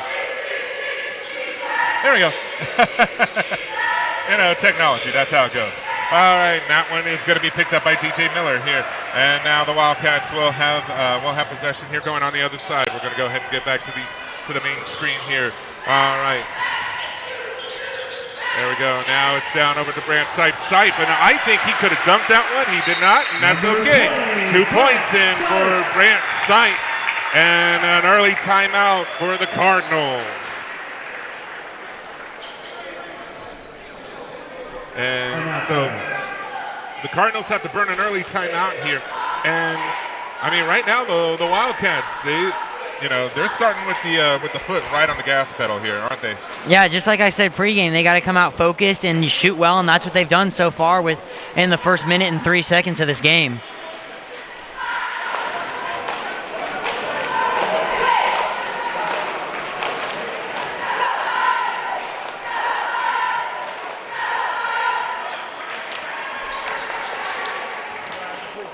Quick look at the Lady Cats cheerleaders here. Long timeout here at the moment. And now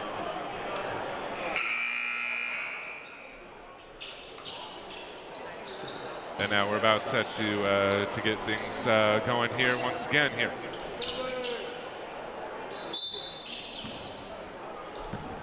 All right, now the Cardinals get that one inbounded, and now it's all the way over to number 3. Back over to Braylon Thompson, number 3 being Leighton Hexton. Now it's Thompson, he's being guarded, and a kick ball right there. That one is on Brant Sipe. Shades of Skylar Shingleton right there.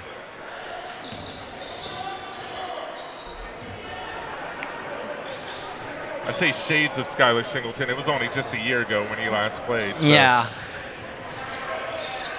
But he got his foot up there all the time and was able to knock that ball away with his foot.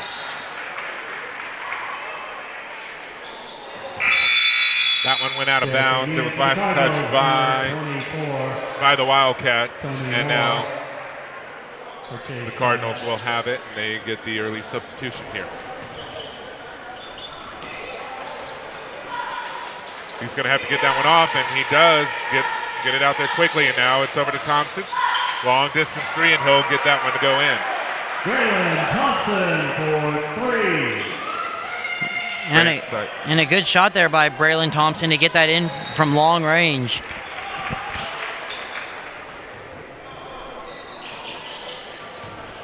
So the lead's back down to 2. Zeke Kraft now over to DJ Miller. Dalton Schrog. Schrog goes up. That one hits the front of the iron, and it does not go in. It is now number 42. Well, they keep passing it before I could get to it. So Haxton now over to Thompson. Now it's over to 24. Now it's over to Haxton. Back to 24, back to Haxton. Down to the corner. Now it's Haxton once again. Now it's Thompson at the corner. He'll miss it on that one. The corner of the key, and he just threw Trayton Yoder. And I'll tell you, those Yoder boys, they're hard to throw. Yeah, they know how to take a hit, too, because they both played football and they both played tough.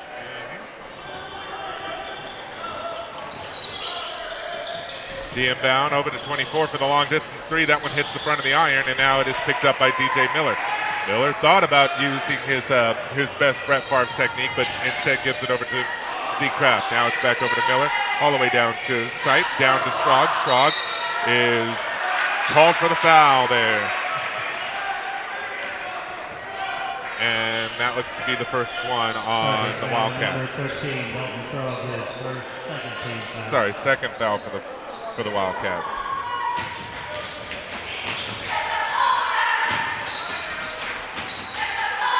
Thompson now. And now it's over to number 24. Now it's Thompson. Now it's Tony Moore. Now it's back over to Haxton. Now Moore. And Moore is going to take a few steps back over to Haxton. Haxton, long distance three, and he sank that from out of state. I don't know how he got that one to go in. Wow, and he was triple teamed there, and he still was able to shoot that over three defenders and get that to go cleanly through the net. Zeke Kraft. Grant Sight. Now it's DJ Miller. Miller back over to Kraft. And Kraft goes up, and Kraft gets that one to fall in. And I think that this one's going to be a heavyweight title bout. I mean, they're going to go punch for punch on this, aren't they? Yeah, they're going back and forth early, and this could be a little preview or sneak peek, if you will, of what's to come for the rest of this game.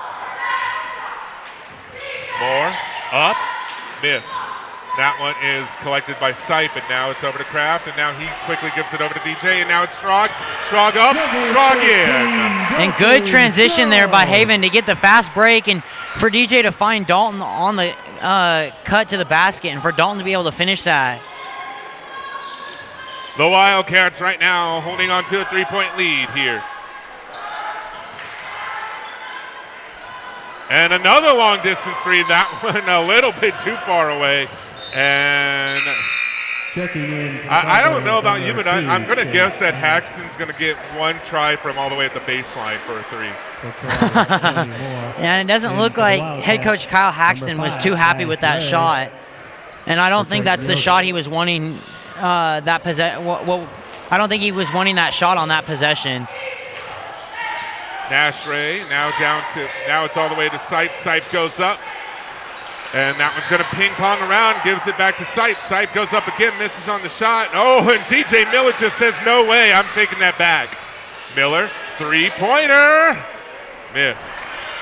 And it seems like DJ's going to fight for every ball, too, on this one. He gets called for the foul. Now, he tried to get a second offensive rebound on that possession, but he did get called for his first personal foul of this game and the third team foul for Haven. 23, DJ Miller, his first third team foul.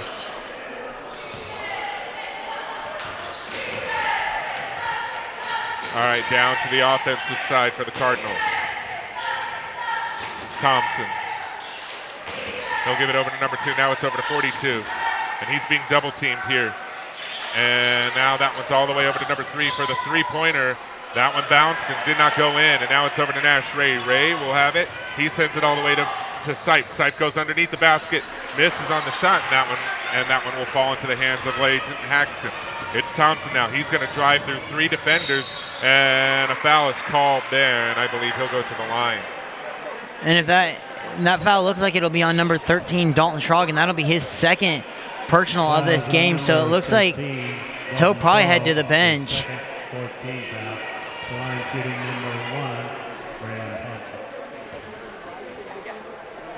he'll probably head to the bench. And the first one for Braylon Thompson goes in. And David Yoder will check into the game for Dalton Schrog. And number 54, and there is no 54 for our roster, but he checks in for Hoisington. And gets the second one to fall in. Now it's a 1-point ball game. Yeah, we don't always get get all the numbers, I guess. Sight and a foul, and that one will go on Hoisington. And that's their first foul. Haven's got 4 so far. 54, Caden Hoffman, his first team foul. And number 54 is number 44, Caden Hoffman. Sight gets that one to fall in here. Brent Sight. And now the Cardinals will have it.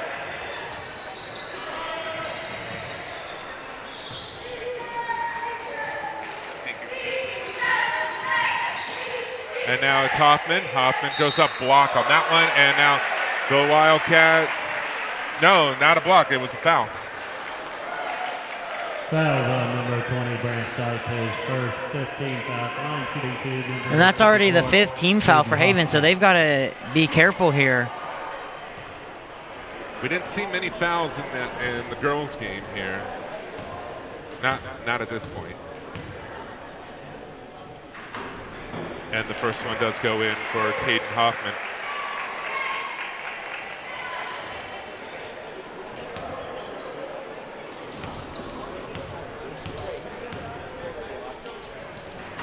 And he goes 1 for 2 on that one. We didn't see very many fouls in the first game for the girls there. When we're looking at, first quarter. This one may be a different story here. That one goes sailing away. Checking in for the Cardinals, number 5, MJ. DJ is just and number 34. communicating with Nash, saying, "Hey, I'm not that tall." Jason Robinson. He's tall, but and he has those long arms, but that was just out of reach of his arms.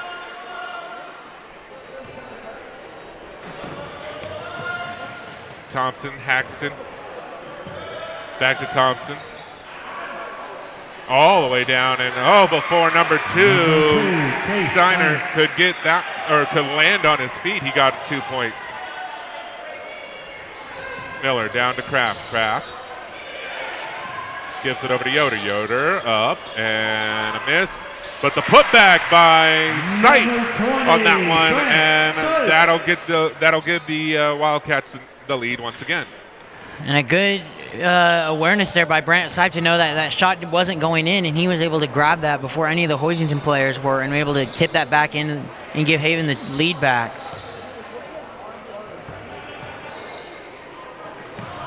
Thompson. Haxton. Now that's number 5 for the long distance miss on the shot. And that one is just picked up by Sight there. I thought it was going to go out of bounds, but Brant Sipe's hand was a wall there. Less than a minute left to go. Zeke Kraft gives it over to DJ. Now it's down to Kraft, and he goes up and in. Number 1, Zeke. And a good find there by DJ to find Zeke wide open underneath the basket. And that's Zeke's 4th point on the night here, with 24 seconds left to go in this first quarter. And now Haxton's going to go ahead and let the clock go down a bit here. Over to Thompson. And he gets tripped up, and that one will go out of bounds. And they said that it was last touched by the Cardinals. Number 20, Jason Robinson. Number 42, Noah Rosenthal. In for the Wildcats, number 15.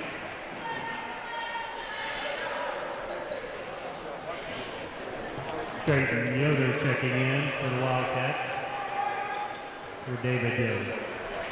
And Yoder for Yoder now. It's Trayton Yoder who goes in for David Yoder. Zeke Kraft racing down the court here. He gives it over to Sight. Sight misses on the buzzer beater.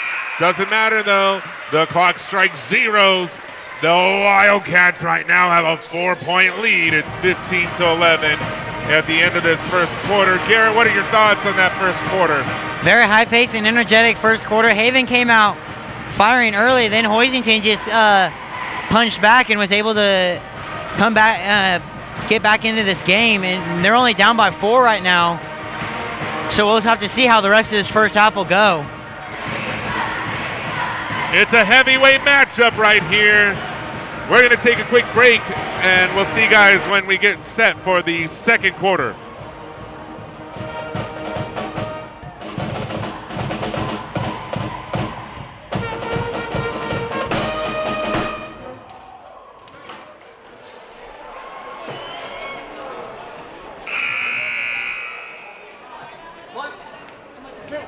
And 1, 2, 3, 4.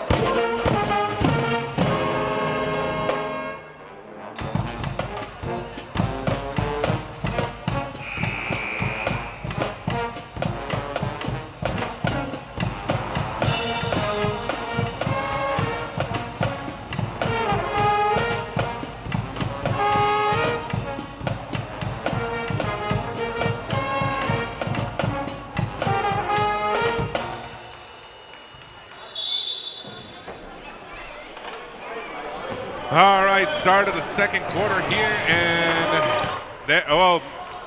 Grant Sipe gets that stolen away. He'll go up, and that's a foul. All right, we're going to go ahead and take this moment here to promo the next one here for you guys. The next time that the Cats are on the floor will be on Friday against Nickerson. It's the start of a two-game road trip here. The next time that they're on your screens right here on the Wildcat Network will be next Friday for homecoming. And the first one is a make there for Grant Sipe.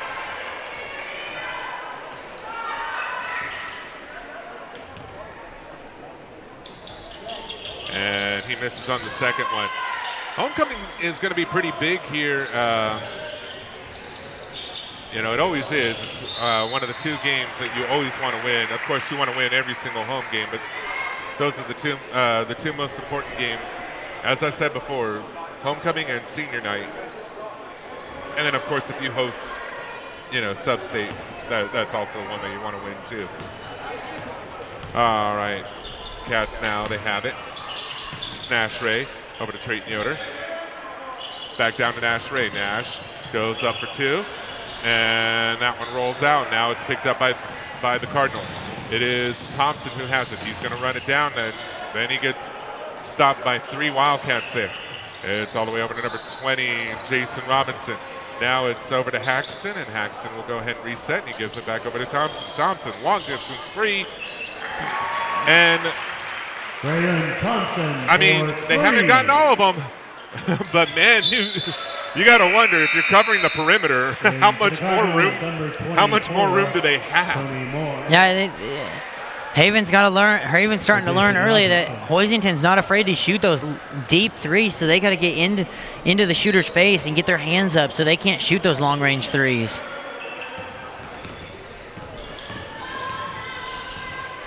Haxton. And now it's all the way back over to Thompson, 3-point. And he sinks that one in the hot hand right now is Braylon Thompson for another 3-pointer. And Hoisington has a lead right now by 1 point. Reinhardt now Nash Ray for a 3 of his own. This is off the front of the iron, and now it is collected by number 2, Chase Steiner. It is Haxton who has it. Now it's Thompson. Back over to Haxton. And now they're passing it around here as Haxton gives it back over to Thompson. Thompson down. And now that one, it almost gets out of the hands of number 42 here. He was being double teamed, and a foul called there, and I believe that's a defensive foul on Gatlin Reinhardt. Fouls on number 11. And that will be his first personal foul. And the 6th team foul for Haven. Dalton Schwab and number 23, DJ Miller. One more foul by Haven, and that will put the Cardinals in the bonus.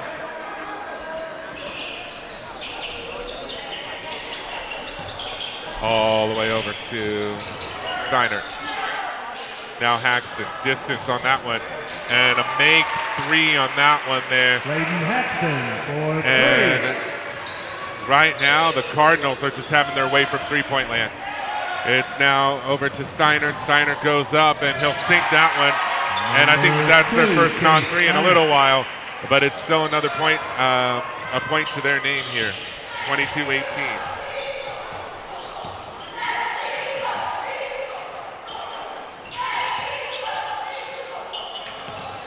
DJ Miller passes it over to Nash Ray. Nash Ray down over to Dalton Schrog. Schrog trying to push around here, and he goes up, misses on that one. That one went way short here.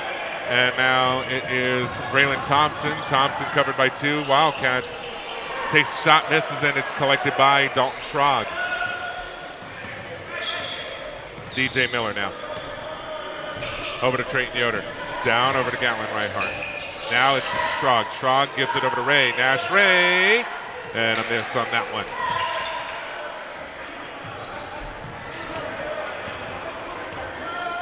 The Wildcats are trying to answer back with 3s of their own, and those are not going in for them. And a travel call there on Leighton Haxton. Number 1, Zeke Kraft, and number 20. And Haven's gone cold offensively throughout this second quarter. It's been hard for them to buy a bucket this quarter.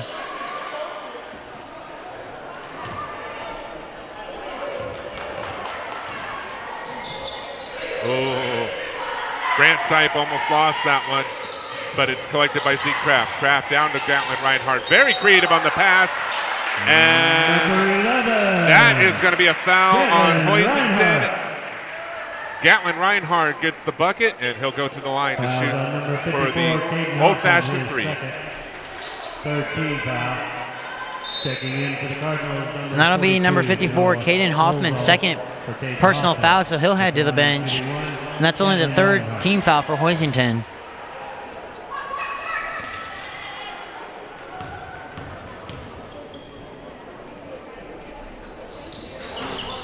And that one does not go in.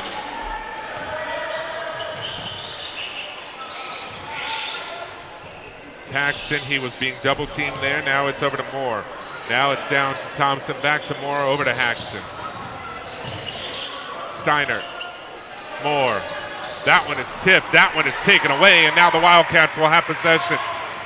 Zeke Kraft, and he is fouled, and 24, bit of a reprieve there. His first, 4th team foul. And for the Cardinals, number 20, Jason Robinson for Tony Moore. So Brant Sipe is going to go ahead and inbound it here. And now it is Zeke Kraft. Kraft will give it over to DJ Miller. DJ down over to Brant Sipe. Sipe up and miss on that one. It's a little bit too much there. Now it is Braylon Thompson and Haxton, Leighton Haxton passing it back and forth to each other. It's back over to Haxton. Now it's over to Thompson. Thompson is now covered by 2 Wildcats, and now it's back over to Haxton. Back and forth between the 2. Now it's over to Steiner. Steiner's going to go ahead and give it back over to Haxton. The Wildcats not giving him any looks here right now. Now it is Haxton. Haxton gives it over to Thompson. Back to Haxton. That's all they can be able to do at this moment here. Now it's over to number 20. Long distance on that one. Miss on the shot there, and now that is picked up by the Wildcats once again. Long pass there, and now they rethink it. It's back over to Dalton Schrog. Now it's DJ Miller. Miller is looking for somebody. He gives it over to Dalton Schrog. Schrog passes inside to Sipe. Sipe goes up, miss. Too much on that one. It's picked up by DJ Miller. Back over to Sipe. Sipe misses on that one. Also too much. It's stolen away by Dalton Schrog, and he gets that one to fall in. Beautiful, beautiful set of plays there for the Wildcats, or set of passes there. And Dalton Schrog was able to get that one to fall in. 2-point ball game here. That's a long distance 3. That's a long distance miss, though. Back over to Thompson. That's stripped away, and now the Wildcats have all the momentum, and Thompson had to foul. Fouls on number 1, Braylon Thompson, his second 15 foul. That was just absolutely beautiful there. I mean, if I could get the replay off of off of Dalton Schrog's just put back there. That was just absolutely beautiful. Yeah, that was magnificent. And now Zeke Kraft has it. DJ Miller at the top of the key. He gives it over to Brant Sipe. Sipe goes up and in it goes. And now it's back to a tie ball game with 2:22 left to go. And Haven's gotten some of that momentum back after struggling just a few minutes ago trying to find a basket. They've now gone a couple straight possessions with some points. And a timeout is called. Timeout Cardinals. And this one's going to be a 30-second timeout. We're going to take a 30-second break as well. We'll join you guys here right back on the other side of this timeout.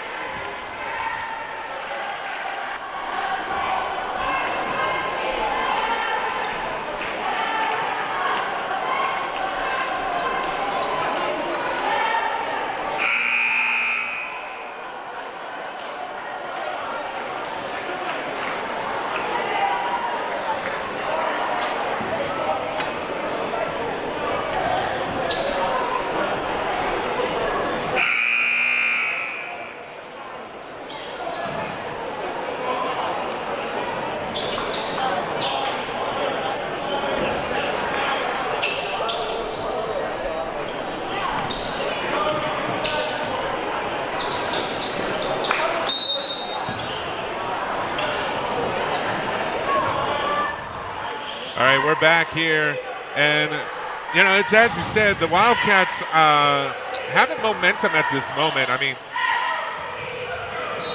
they're able to disrupt passes like that. They're able to get the ball into the basket, but still about 2 minutes left to go in this half, and we're still in the first half, so anything can happen. Poked away by DJ Miller. Fouls on number 23, DJ Miller, his seventh team. I guess not poked away, foul by DJ Miller.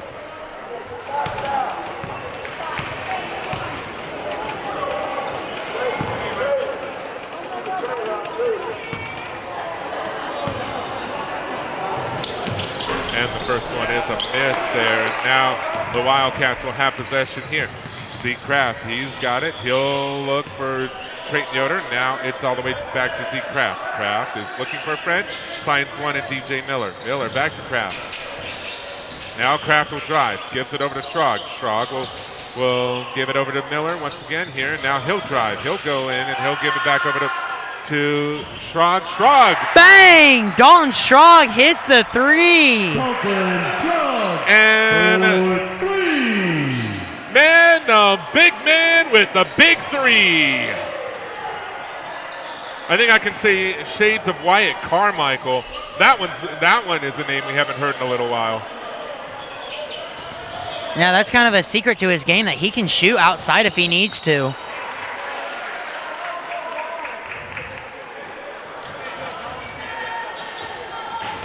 Fouls on number 13. And the foul on Dalton Schrog here. And that's his third personal of the game, so he'll have to be really careful not to pick up his fourth before halftime.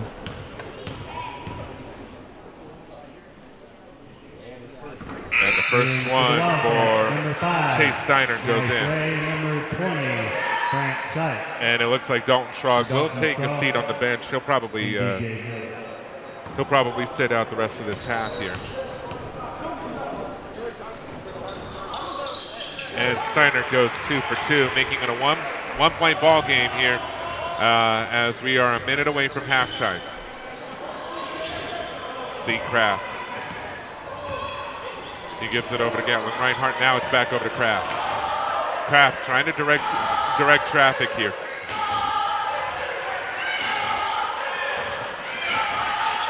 Let the play go out here, and now it's back to Nash Ray, now to Kraft, now to Yoder, now to Reinhardt.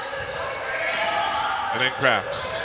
And that one gets taken away here, and now the Cardinals will have possession. It is Moore, now it's over to Haxton. Now it's back over to Moore. Tony Moore will give it over to number 20. Now it's down over to number 42. Now it's number 20, goes up, miss on the shot. That one's going to go ahead and, well, it ends up in the hands of the Cardinals. Long distance on that one, miss. That's number 20. He also misses, and no go. And the Wildcats have the narrowest of margins right now going into halftime. It's 25-24. Garrett, what are your thoughts on that first half of play? Well, Haven came out firing at the beginning of the game, then ever since then they kind of just slowed down a little bit and allowed Hoisington to take that 5-point lead a few minutes ago before halftime, and then they were able to get away with a 1-point lead here at halftime, even though Hoisington had plenty of opportunities there in the last 15 seconds with all those offensive rebounds, and Hoisington wasn't able to capitalize on those offensive rebounds. It's gonna be a big one. We're gonna have to see. We're gonna have to see how this is gonna play out in the second half. We're gonna go ahead and take a break. You're watching the Wildcat Network. We'll be back.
I was a nerd and really loved the compression, even though I was sometimes bad at it. I mean, everyone always is.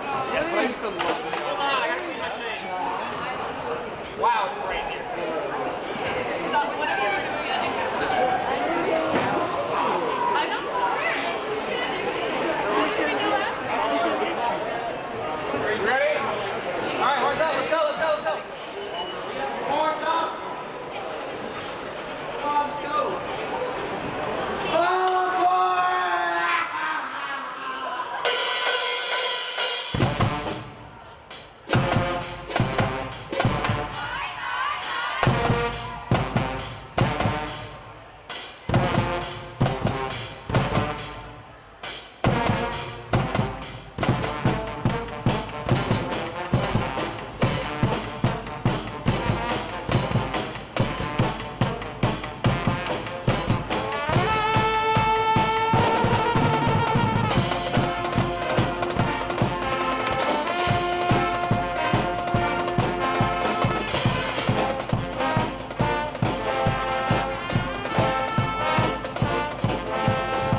Alrighty, welcome back here. The weather outside might be frightful, but in here, it's way too delightful. Starting the second half for the Cardinals. You just saw the band play during halftime there, and you know, shout out to them, and also shout out to my corner camp crew down there. I believe I see Connor Keener down there, but also Riley Tebow and also Mallory Miller, who've been working that corner camera. Shout out real quick over to Ethan Carter, who's been up here on the main camera tonight. You know, they're our big helpers for our live stream, and I mean, like, you know, without the student volunteers helping out, this couldn't be done. I mean, you know, just gonna be honest with you guys, this really couldn't be done. So big props to them.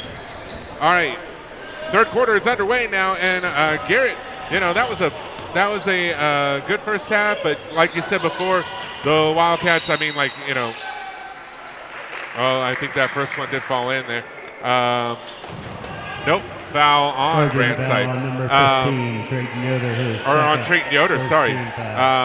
But you know, they had the early momentum, but they allowed the Cardinals to get their way back in here. So what is it that the Wildcats need to do to be able to secure the victory here? Be able to find the bottom of the basket. They struggled on some shots there late in the second quarter. Then they got on the defensive end. They can't allow Hoisington to hit those deep threes. They got to be able to press into those shooters and not allow those shooters to just be comfortable shooting wherever they want. And what do you think we're going to be looking with Hoisington here for this second half? Continue what they did much of the first half. They were able to get those threes to fall, and then they were able to force Haven into some turnovers, and they were able to convert those turnovers into points. 7:15 left to go in this third quarter. It just barely got started here. Haxton, now it's down to Steiner. Now it's down over to number 42, Dozal, and that one will go in. Number 42, Noah Dozal. That early right now here in this second half, the lead will get traded. Brandside. He goes up, misses. Schrog just plucks that out of the air and does it again, and now he gets fouled on the way up, and he'll go to the line.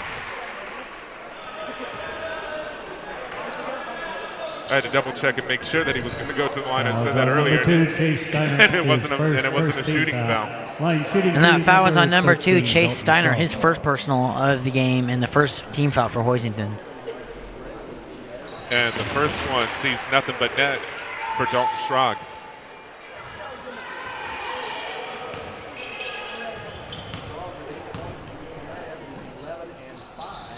And he misses on that one. 26-26 right now. We saw a close game at the start of the fourth quarter for the girls' game. Is it going to be true for the guys' game? We'll have to see. That one's a miss on that long distance shot. It's Zeke Kraft now who has it. Now DJ Miller back over to Zeke Kraft. Trayton Yoder. Dalton Schrog. Schrog will drive. Gives it over to Yoder. Back over to Kraft. Down to Sight. Sight will fight it and get in there, but does not get the basket to go in. And now Hoisington will have control. It is currently number 20, Jason Robinson, and that one will go out of bounds. And they said it was last touched by the Wildcats.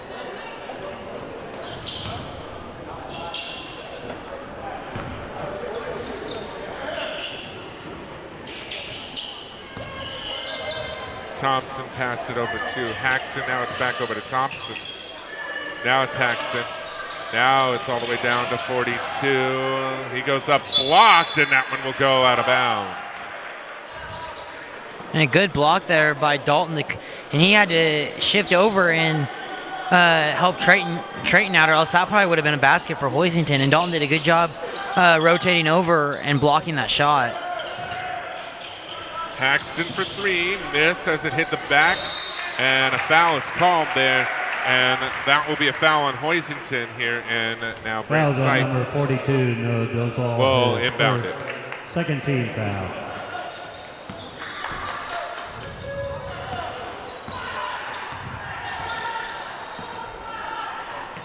Wildcats now.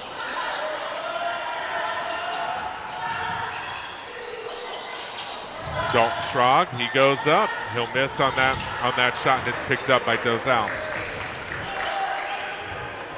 Yeah, wherever you're watching this, we hope that you guys are safe and you got a snuggly warm blanket around you. Maybe drinking some hot cocoa on this really, really chilly night. It's warm inside this gymnasium as DJ Miller picks up on the rebound, but it's going to be cold outside, and so be safe out there.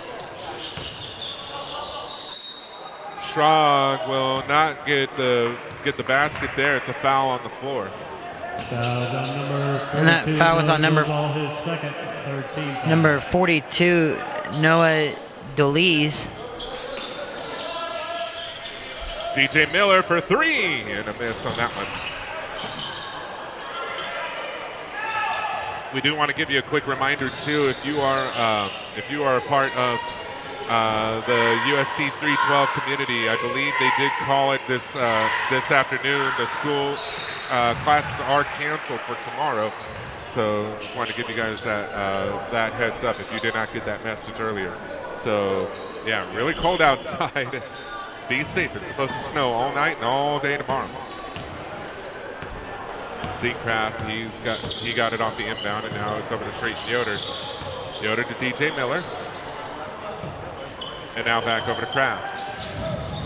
It's Schrog now.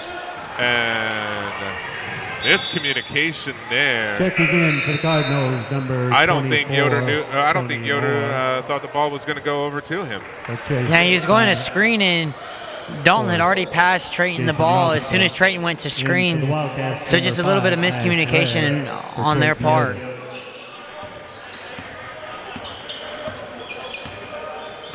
Moore, he has it. He gave it over to Haxton. Haxton could not control it, but he picks it back up, and now sends it back over to Tony Moore. Now Thompson. Now all the way to Steinert. And that one is a foul there. And they're going to call it on Haven.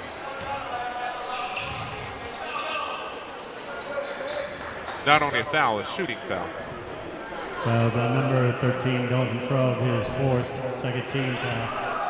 And that's going to be a big one for Schrog, and he's actually confused. He's like, I wasn't even a part of that play. That foul, I believe, should have went to number 5, Nash Ray.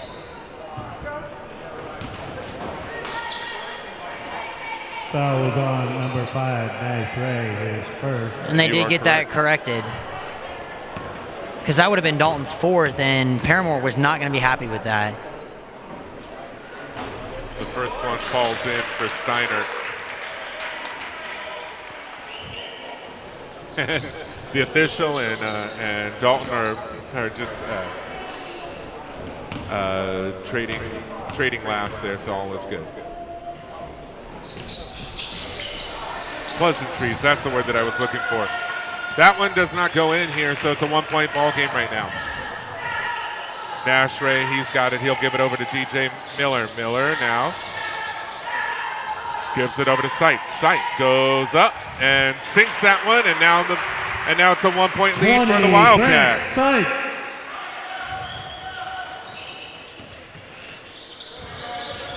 And I think both teams are going to be happy for snow days tomorrow with how physical this game's being right now. And the trade once again here. That's a two-pointer for Hoisington, and now it's back to a one-point lead for Hoisington. DJ Miller. He'll drive it. He'll give it over to Schrog. Schrog will drive it now himself. Now it's over to Nash Ray. Gives it over to Brant Sipe. Sipe goes up, and he'll go in. And Brant Sipe right now has 13 points to his name. That is the most right now for anybody that's on the court. He almost has half of Haven's total points right now.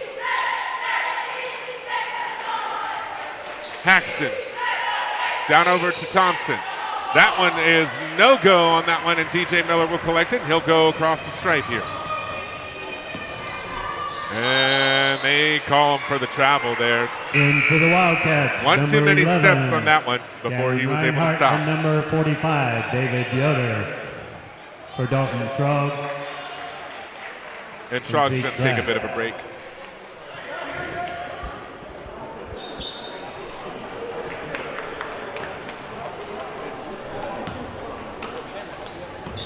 Haxton sends it all the way over to Steiner.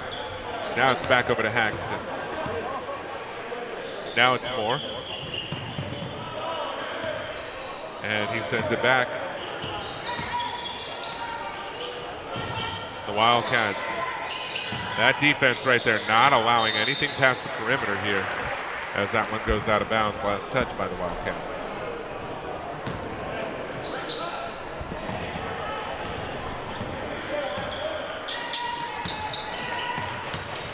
Oh, and Nash Ray steals the ball here. And he's going to go all the way. He finds a hole. He'll go up, and foul is called there. And they say that it's on the floor.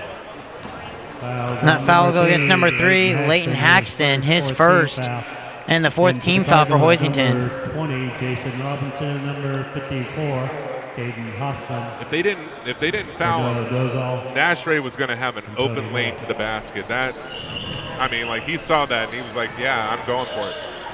Sight misses on that one. Now it's Haxton. He sends it over to Thompson. Now it's back to Haxton. Less than 2 minutes left to go in this third quarter. 1 point separates the two teams. Haxton, long distance three, miss on the front of the iron. That one gets poked back out. Now it's back over into the hands of Haxton. Now it's over to number 20. And that one gets tipped, and now it's in the hands of Brant Sipe. Good job for Brant Sipe to be able to disrupt that pass. Nash Ray goes up. And how did he get that one to fall in? Oh, my goodness. Wow, an athletic play by Nash. I honestly thought he had traveled. It looked like he had taken one too many steps just because of the way he fell, but the refs saw it differently, and he was able to get that basket while falling to the ground. Right now, Nash Ray is everywhere. He got that block, too. DJ Miller.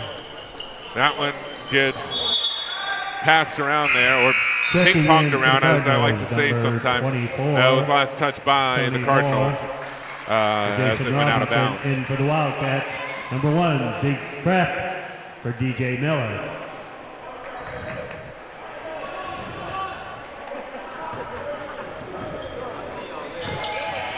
Brant Sipe accepts the inbound. He'll go up. And that one, a hand on the ball there, and it's a foul. And the Wildcats will see Brant Sipe go to the line. And again, Hoisington just parted the seas there, and Brant was able to get all the way to the basket there and draw the foul. Line shooting to number 20, Brant Sipe. Sipe goes up and he makes the first one. And for the Cardinals, number 20, Jason Robinson for Braylon Thompson.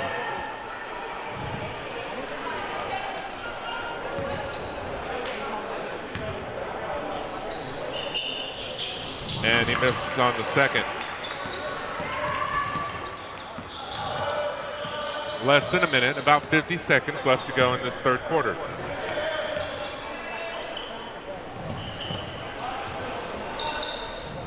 It is number 24. That one's tipped. That one's now a fast break, a breakaway here. Gatlin Reinhardt had an open lane. He had a defender right behind him, but he was still able to make that basket. And a good deflection there by Brant to start that off, and Gatlin Reinhardt finished it off with the easy 2. The long distance three, no go on that one, but it is recollected, and that one will go in for Caden Hoffman. And the Wildcats right now, they've got a 6-point advantage. Zeke Kraft goes up, misses on the shot. It is collected, but the Wildcats right now, that one was probably as good of a third quarter that you could possibly get for them here. They have a 4-point lead. It's still close, Garrett, but what are your thoughts? Very high-paced third quarter. Again, Haven got off to a slow start, and Hoisington was able to build a little bit of a lead there. But Haven was able to fight back and get some steals late in that quarter. Their defense really picked it up late in that third quarter and able to get some steals and some fast break points that helps them take a 4-point lead into the fourth quarter.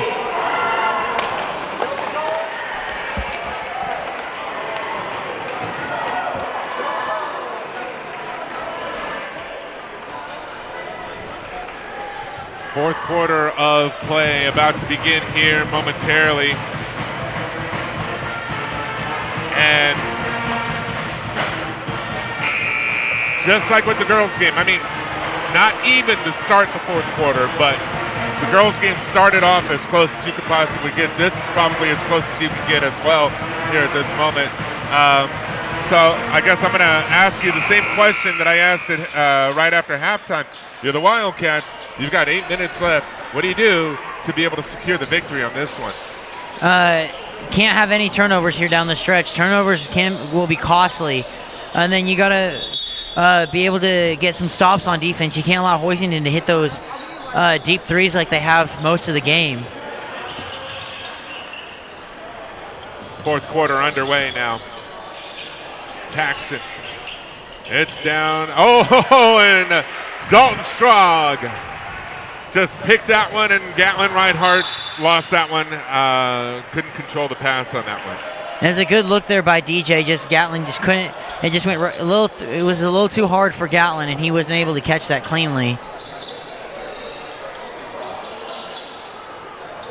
The Wildcats right now looking to do a full court press here. And now Thompson has it. Steiner. And he goes up, misses. And a bit of a tussle there and a foul called, and that will be on the Wildcats. Fouls on number 23, DJ Miller, his third 13th foul. And that's DJ's third personal of the game. Steiner, he's being double teamed. Now it's over to number 20, Robinson. Now Haxton, now back to Robinson. Now it's Steiner once again. And the Wildcats are just not letting them get any shots here. Now it's Haxton, miss on that one. And where earlier the Cardinals were able to have their way from three-point land, they're not able to get those last few there. Thompson, Haxton, Steiner, back over to Haxton. And this is a long possession for Hoisington. And it'll come with no points. But Dalton Strog with the travel there as he fell.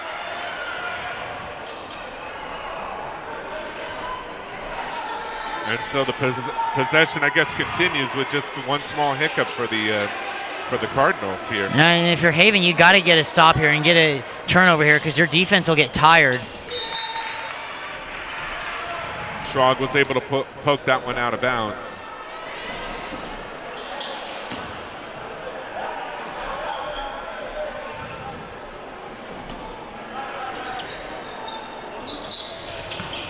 Steiner. He's triple teamed right now. Now it's Thompson. 3-point miss. And now it's Reinhardt who has it. The Wildcats will have possession here. And Haven finally is on offense, which it seems like forever since they've had the ball on offense. I believe that was, if not close to, I mean, at least like right around a minute. And Strog gets the 2-point to go in, or 2 points. Good strong move there by Dalton to get the layup to fall and push this Haven lead to 6. And Zeke Kraft steals that one. It's 2-on-1 for DJ Miller, and that one gets poked out of his hands. However, he did not touch it when it went back out of bounds, so it'll be Wildcats ball. For Gatlin Reinhardt. And Dalton Strog, the 6'6" senior, right now he's got 10 points to his name. Strog goes up and he'll draw the foul and he'll go to the line. Fouls on number 42. Those all his third. And that foul's on number 42, Noah Dozal. And that's his third and the sixth team foul for Hoisington. So one more foul, and that will put Haven in the bonus for the rest of this game.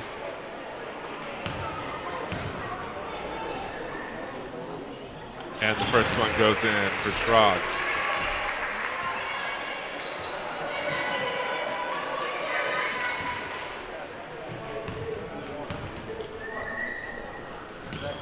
Two for two at the stripe. Quick reminder here, you see it on the bottom corner from time to time there. Yes, the live stream and the yearbook, as there's a foul there, are accepting advertising. So if you want to extend your brand or your business, find a yearbook student, a Wildcat Broadcasting Club student, or find myself, Paul Clements.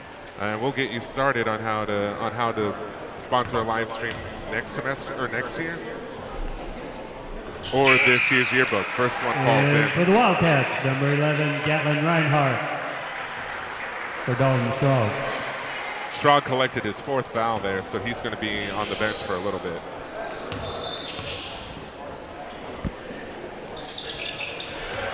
And two big free throws here will reduce the lead down to 6.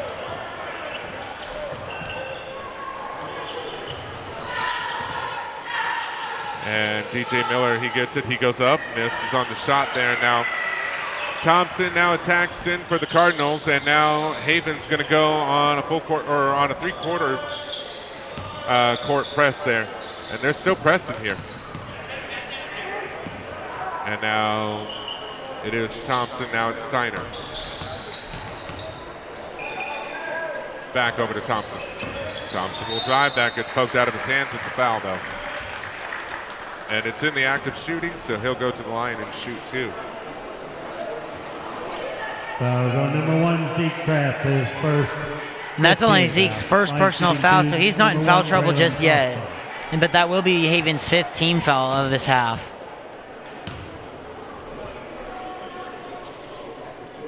And the first one falls in.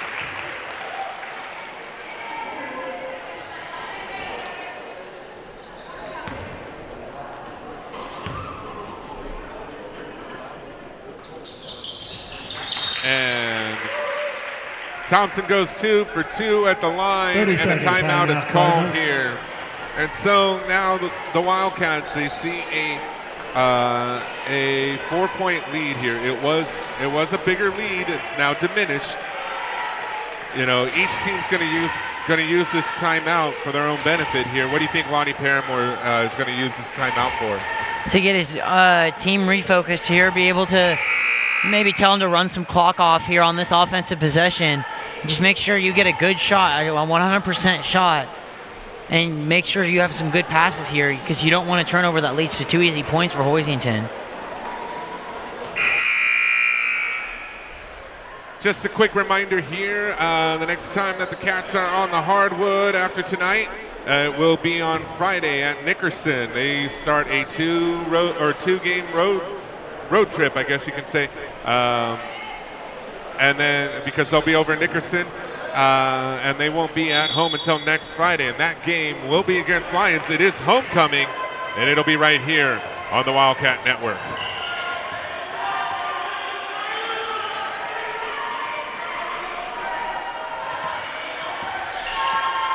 I know I usually ask you as well, like, you know, for both sides, what do you think Hoisington was using that timeout for? As Gatlin Reinhardt goes for 3, misses on that one. Hoisington was probably talking about not to force things just like they did there, and make sure they get 100% passes and 100% shots as they're trying to get back in this lead.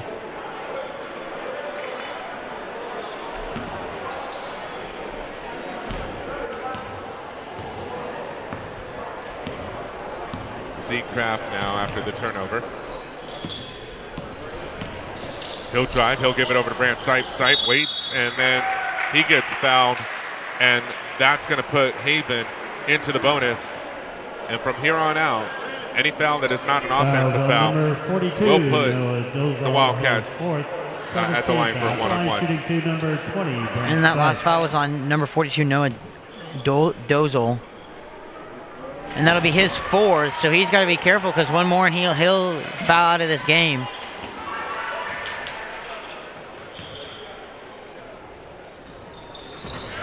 And a miss for that one. So Grant Sipe splits the free throws, and now it's a 5-point ball game with 4:10 left to go. Thompson, Steiner, Paxton. Paxton will try to drive and gives it back out. Now it's back over to Thompson. And now 3 Wildcats on that one. That's a block, and that one will be back in the hands of the Wildcats. It is Zeke Kraft who has it.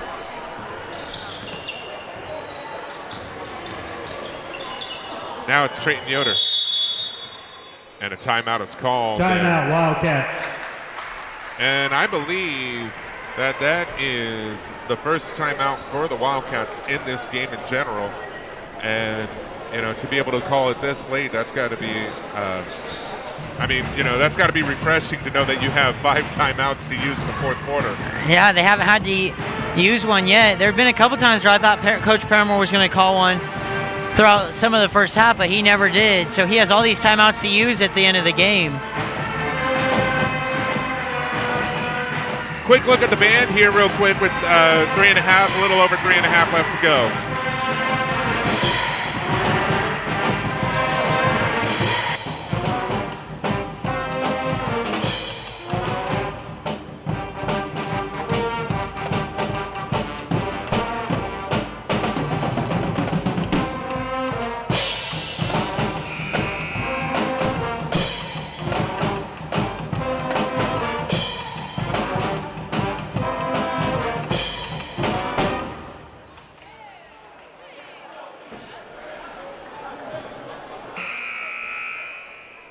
All right, we're back from that timeout break there.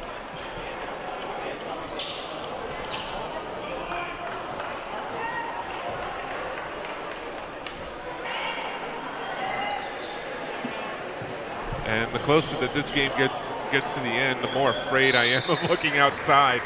And there are no windows in this place right now, and so once again, I hope you guys are staying warm and staying safe. Nash Ray over to DJ Miller, over to Zeke Kraft. Now it's over to Schrog. Schrog for 3. Bang! Dalton Schrog hits his second three-pointer of the game, and it couldn't have come at a better time. He's got 15 points to his name. He's tied with Brant Sipe. Him and Brant Sipe have combined for 30 of Haven's 43 points. Number 42, Noah Dozal. Dozal gets that one to fall in. Now it is currently a 6-point lead for the Wildcats. That one gets poked away. It's picked back up by the Hoisington Cardinals. That is number 20, Robinson, up and in it goes on that one. Number 20, Jason Robinson. Zeke Kraft, he'll go for a jumper himself. He misses, and now it's back in the hands of number 3, Leighton Haxton. Now it's Steiner. Now it's back over to Haxton. Steiner. He's got 9 points to his name. Robinson, he goes up, misses on the shot. Now it's back right there. And they're going to call a jump ball on that one. And that will be Haven's ball here as they have the possession arrow. Yeah, quick rundown here at the moment. The leading scorers on the court, it goes like this. Dalton Schrog and Brant Sipe, both with 15 points, and Raylan Thompson with 13 points. And a timeout is called once again here by the Wildcats.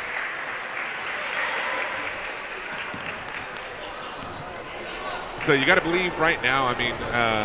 Paramore's got to be talking to his staff, talking to his boys. Is he trying? What do you think the game plan is for Paramore right now? Is he trying to set up something, or is he seeing something that the boys are not seeing? He's probably setting up a play here to try to get an easy basket and just telling them, make good passes, make good decisions, don't turn the ball over. And then on defense, you gotta be tough. Get your hands up in those shooters' faces. Do not let Hoisington hit those deep threes like they did throughout the first half. Hoisington has been a little bit dry on those 3-pointers as of late, but that doesn't mean that they can't come back with them. And a hand to the face, I mean, it sounds so simple, but it can do a lot of wonders for a defense.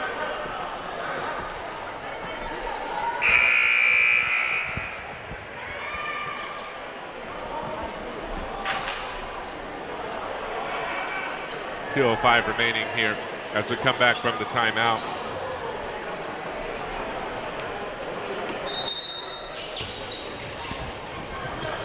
It is Zeke Kraft who has it off the inbound from DJ Miller. Now it's over to Schrog. Now it's over to Nash Ray. Ray back over to Sipe. Now it's Schrog. Schrog gives it over to Miller. Miller to Sipe.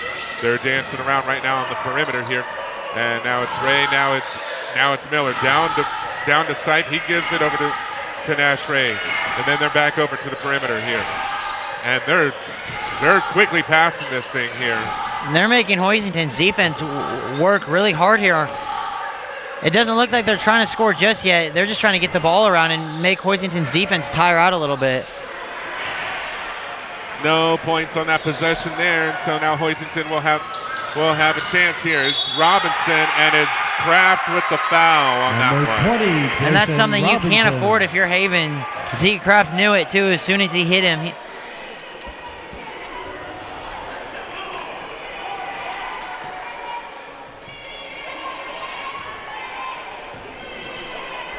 Fouls on number 1, Zeke Kraft, his second.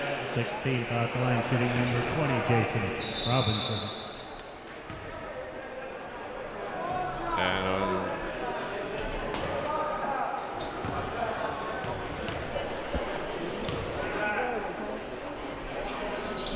so one shot on that one.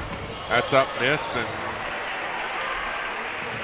Zeke Kraft did not want to do the foul, but he gets bailed out of it anyways here. So I guess they did count the basket, so that was for the 3-point play there. Kraft to Miller, back to Kraft, and a foul. Fouls on number 20, Jason Robinson, his first 8th team foul. At the line, shooting 1-1, number 1, Zeke Kraft.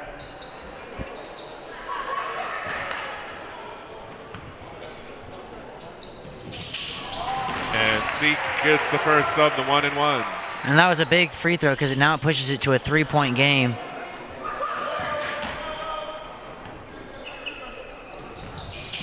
And he misses on that one, couldn't get it to possession here.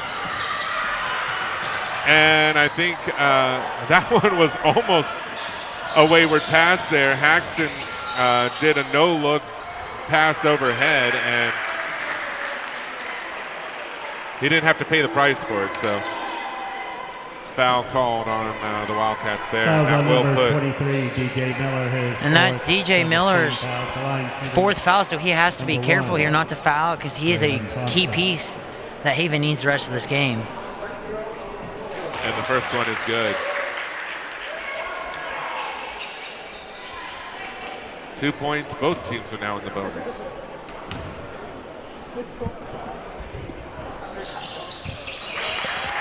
And on that trip to the line there, those 1-and-1s were crucial. Now it's a 1-point ball game. Zeke Kraft goes up, he gives it over to Brand Sipe. Now it's over to DJ Miller, and he'll reset it. Zeke Kraft now has it. Miller, all the way over to Sipe. Kraft, I think they're going to try to use up as much time as possible here. That one is a foul, though. And that foul was on number 42, and that's, I believe, his 5th, so he'll foul out of this game. And that's the 9th foul for Hoisington, too. So one more, and Haven will have guaranteed 2 free throws. And that was number 42, Noah Dozel, his 5th and final foul, so he'll foul out of this game. And number 24, Tony Moore, will come into the game for him.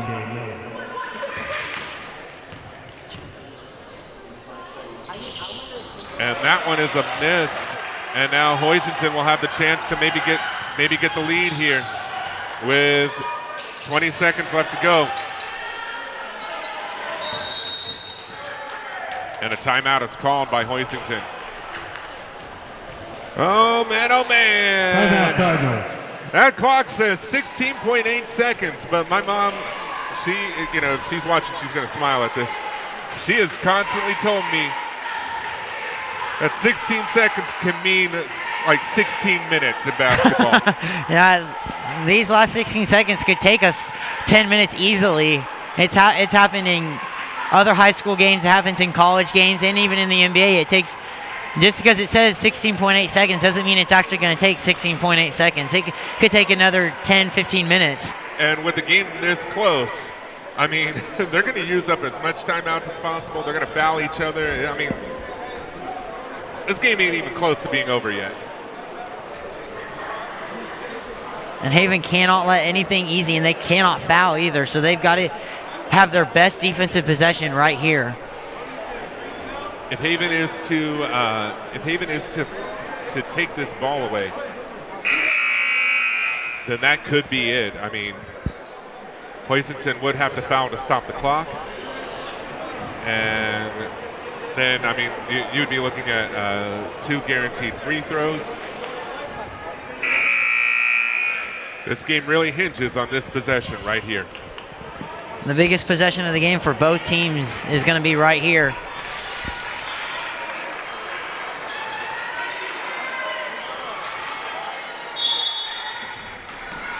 Thompson now. He gives it over to Moore. Now it's Haxton. Now it's Steiner. Now it's back to Haxton. Less than 10. Haxton, he's going to drive it. Gives it over to Moore. Now it's over to Robinson, and it's stolen away! And the foul with 0.3 seconds left to go! And you have to think right now that that's got to be it. Yeah, there's even if Brant Sight misses both of these free throws, there's not enough time for a catch and shoot. There's only 0.3 seconds left, and a costly turnover there by Hoisington.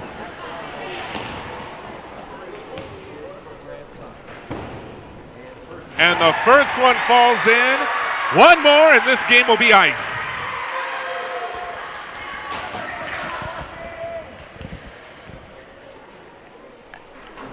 And that one does not go in. It doesn't matter.